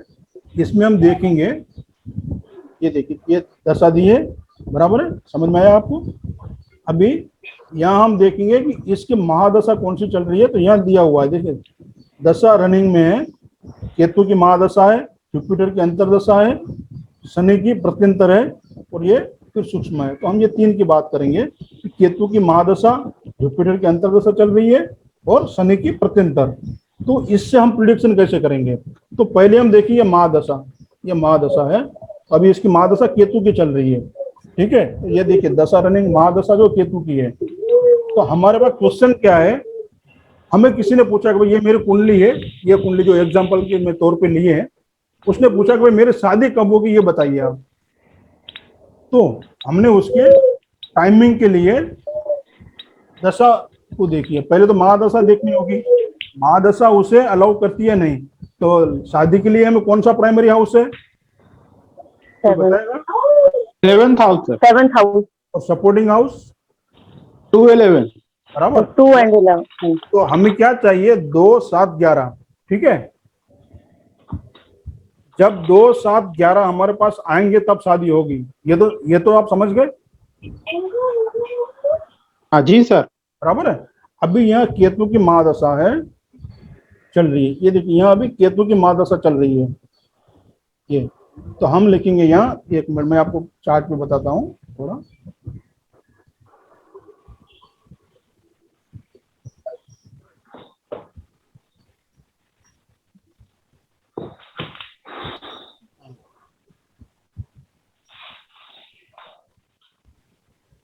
महादशा यानी एमडी, बराबर। महादशा है, महादशा केतु की है, ठीक है। अभी केपी में प्लानेट जो रिजल्ट देता है वो नक्षत्र का भी देता है, बराबर है। तो अभी केतु किसके नक्षत्र में है वो भी हमें देखना है। तो तो केतु है यहाँ पे, ये देखिए केतु पे हम क्लिक करेंगे, ये तो केतु है, ये नक्षत्र का है, ये नक्षत्र लॉर्ड कौन है? राहु है। तो हमें केतु के नक्षत्र, केतु और राहु दोनों के वो देखने पड़ेंगे सिग्निफिकेटर्स, यानी केतु जो है प्लैनेट है, केतु उसका नक्षत्र लॉर्ड कौन है? राहु। ठीक है, तो अभी केतु, अभी हमें ये सब देखना है भाव चलित से। तो केतु हमें कौन से भाव में बैठा है? देखिए 7वें भाव में, समझ में आया? और राहु कहाँ है? पहले भाव में। तो हम केतु के आगे क्या लिखेंगे? 7,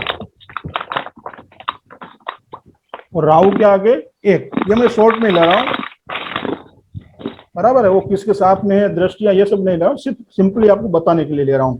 राहु कहते कि नहीं तो काफी वो लंबा चौड़ा प्रोसीजर है, वो एक क्लास ऐसी में निकल जाएगी। मैं आपको सिर्फ एग्जांपल बता रहा हूँ, इसकी जगह पे कोई भी प्लैनेट हो सकते हैं, बराबर है? अभी महादशा का प्लैनेट जो है केतु है, वो राहु के नक्षत्र में है। अभी वो हमें क्या दे रहे हैं? 7 और 1, बराबर है? अभी महादशा 7 दे रही है, हमें कौन से नंबर चाहिए? 2, 7, 11।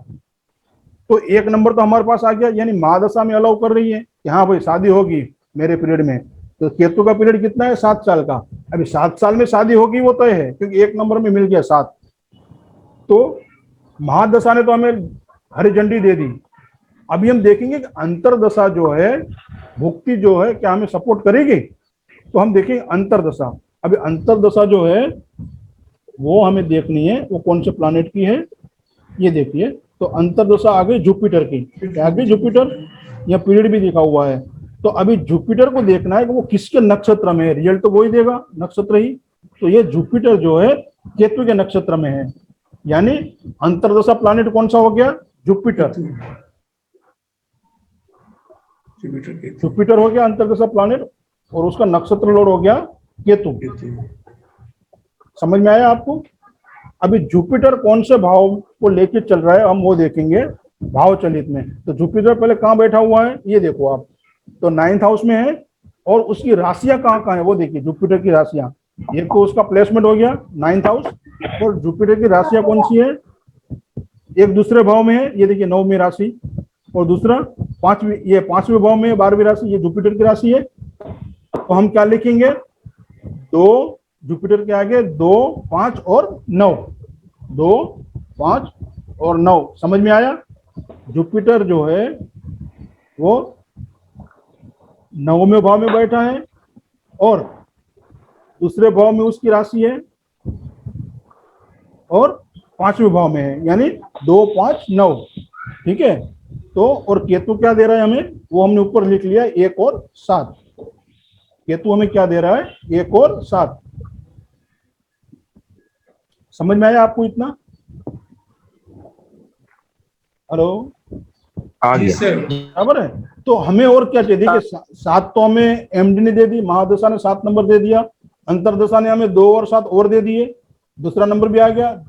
2, 7, 11 हमें चाहिए, तो 7 आ गया, 2 आ गया, यानी अंतरदशा ने भी हमें अलाउ कर दिया कि भाई ठीक है, मैं इसकी शादी करवाने में आपको मदद करूंगी। और साथ में 5 नंबर भी है, तो लव भी होगा वहाँ।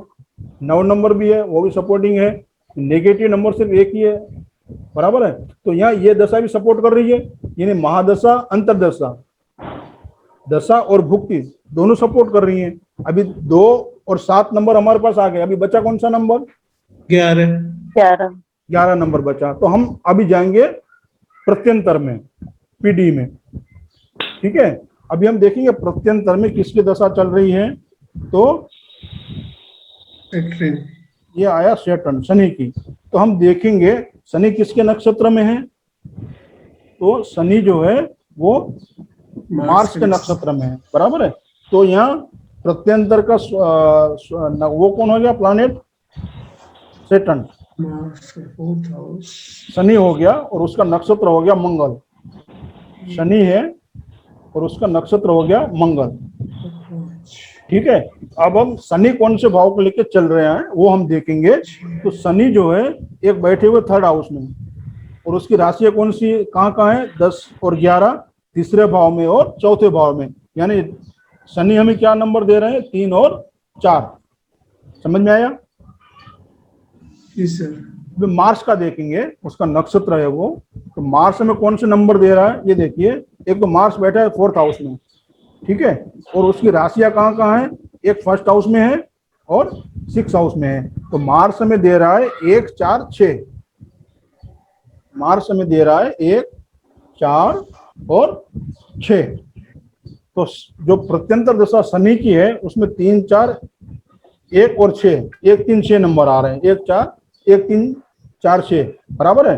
तो ये शादी के अलाउ नहीं कर रहा है हमें, तो इस प्रत्यंतर में उसकी शादी नहीं होगी क्योंकि हमें 11 नंबर चाहिए, 2 7 आ गए ऊपर, तो ये नहीं आ रही है। तो हम फिर आप देखेंगे अगली प्रत्यंतर दशा कौन सी है वो हम देखेंगे। तो शनि के बाद कौन सी है, तो हम इसको मरकरी। हाँ, अभी शनि के बाद आएगी मर्क्यूरी, तो हम देखेंगे मर्क्यूरी। तो मर्क्यूरी का नक्षत्र लॉर्ड कौन है वो हम देखेंगे, बराबर है, वो भी केतु है।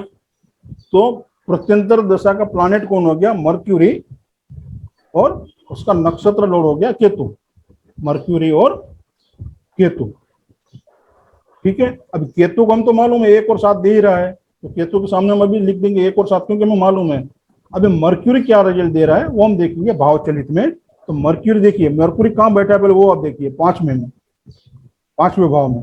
उसकी राशियां कौन सी है, मर्क्यूरी की 3 यानी 8वां भाव और 11वां भाव, 6 नंबर की राशि है ना तुला, हेलो 6 कन्या, तो 3 और 8 और 11। तो क्या कौन सा नंबर लेके चल रहा है मर्क्यूरी, 5, 8 और 11। तो हम मर्क्यूरी के सामने क्या लिखेंगे, 5, 8 और 11, ये 3 हाउस। तो टोटल क्या हो जाता है मर्क्यूरी में, आप टोटल गिनोगे तो 1, 5, 7, 8, 11, ये दोनों को टोटल मिला के बोलते हैं, ठीक है। तो हमें जो 11 नंबर चाहिए था सीक्वेंस में जो बाकी था वो हमें यहाँ मिल गया पीडी में। तो हमारे 2, 7, 11 की जो सीक्वेंस है, जो ग्रुपिंग है वो पूरी हो गई। जी सर। बाकी सबको समझ में आ रहा है, जी सर। जी बराबर है। तो ये दशा जो सिस्टम है उससे हम इस तरह से प्रिडिक्ट कर सकते हैं। तो ये देखिए महादशा केतु की, हम इसको किस तरह से बोलेंगे कि आपकी शादी कब होगी, केतु की महादशा में, जुपिटर की अंतरदशा में और मर्क्यूरी की प्रत्यंतर दशा में आपकी शादी होगी। यानी मर्क्यूरी की जो पीरियड जो है वो यहाँ दिया हुआ है, देखिए मर्क्यूरी का पीरियड दिया है यहाँ, ये देखिए, ठीक है।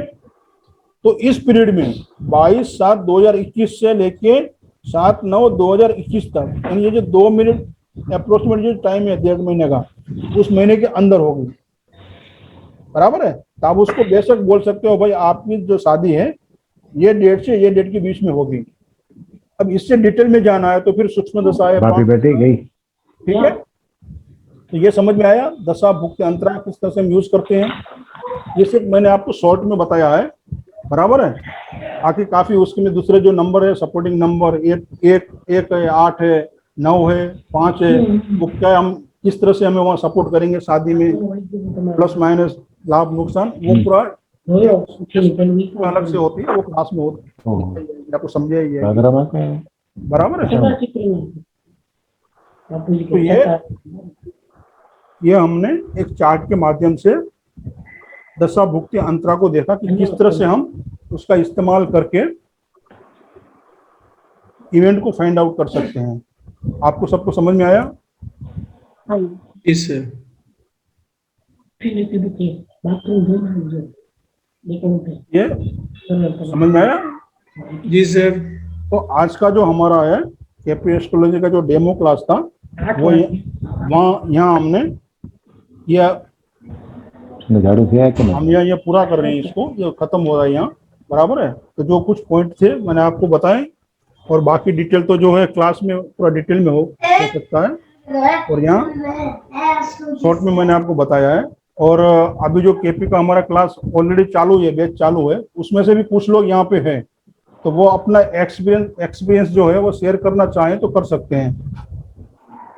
जो एक्चुअली अभी ऑलरेडी रनिंग क्लास है हमारा केपी का चालू ही है, कुछ लोग जो है यहाँ पे, तो वो कुछ अपना अनुभव शेयर करना चाहें अभी ग्रुप में तो कर सकते हैं। कोई करना चाहेगा? Yes. Yes, I'm sharing some. हाँ बताइए तो बताइए। मैं प्रफुल्ल रावल बोल रहा हूँ बॉम्बे से। और सबसे पहली बात, सुरेश भाई का पढ़ाने का तरीका स्टेप बाय स्टेप बहुत अच्छा है। ओके, मैंने भी केपी बहुत सारी जगह से सीखा है, मगर फिर भी इनका जो पढ़ाने का एक तरीका सिंपल स्टेप बाय स्टेप बहुत अच्छा है। ओके, थैंक यू सुरेश भाई।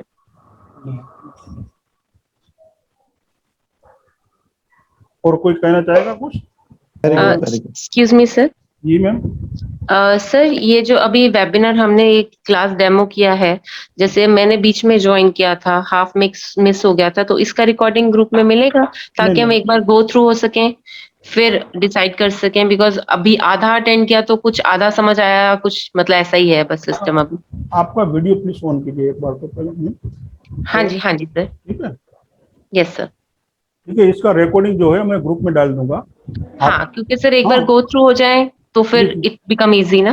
जी जी, यूट्यूब पे भी आ जाएगा और ग्रुप में भी मैं डाल दूंगा। ठीक है, ओके, आप उसे देख सकते हो। उसके देखने के बाद भी आपके आपके दिमाग में कोई प्रश्न आता है तो ग्रुप में डाल दो, या पर्सनली मुझे फोन कीजिए, मैं आपसे बात कर लूंगा। ठीक sir, thank you sir, God bless. और फीडबैक तो हमेशा रहेगा, ऐसा कोई लिमिट नहीं है कि 2 महीना 4 महीना, क्योंकि आप एक बार आप हमसे जुड़ गए हैं, यानी वैदिक वास्तु परिवार का हिस्सा है, तो ऐसा नहीं कोई हम आपको 6 महीना ही मदद करेंगे, ऐसा नहीं है। और उसके बाद भी हमारे अपनी फैमिली के ही मानो कि बाकी और कुछ काफी क्लासेस आ रहे हैं, और लाल किताब से रिलेटेड है, एस्ट्रो वास्तु है, लाल किताब है, काफी है। हाँ, तो वो फिर हम आगे उसकी चर्चा करेंगे। और अभी अपकमिंग जो है हमारा 10 जुलाई से स्टार्ट हो रहा है नई बैच। आप ज्वाइन करना चाहें तो अर्ली बर्ड ऑफर का भी आप लाभ ले सकते हैं।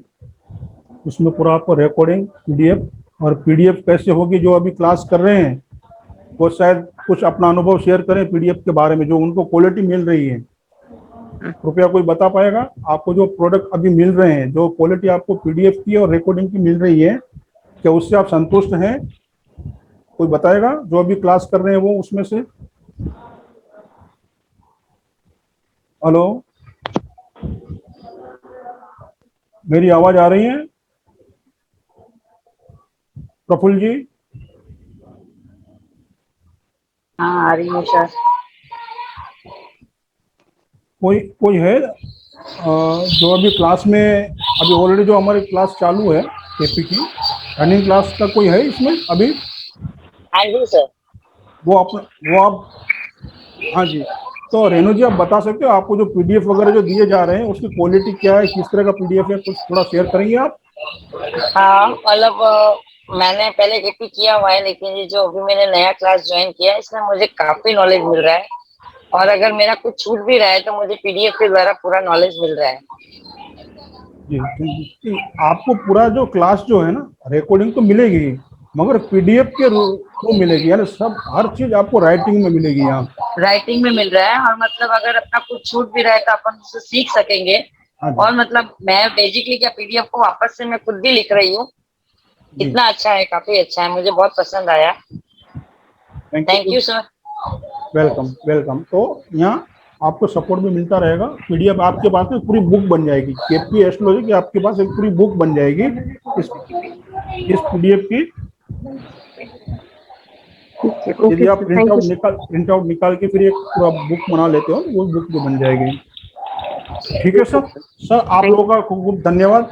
अभी 2 मिनट हम फिर प्रार्थना कर लेते हैं हमारे इष्ट को, और हमारे गुरुजन जिन्होंने हमें ये अवसर दिया उनको याद करते हैं। पिछले जन्म के, ये जन्म के जो भी हमारे आध्यात्मिक गुरुजन हैं उनको याद करके, वंदन करके, एक छोटी सी प्रार्थना करके हम फिर विदा लेंगे, और फिर जल्दी से मिलेंगे सब साथ में।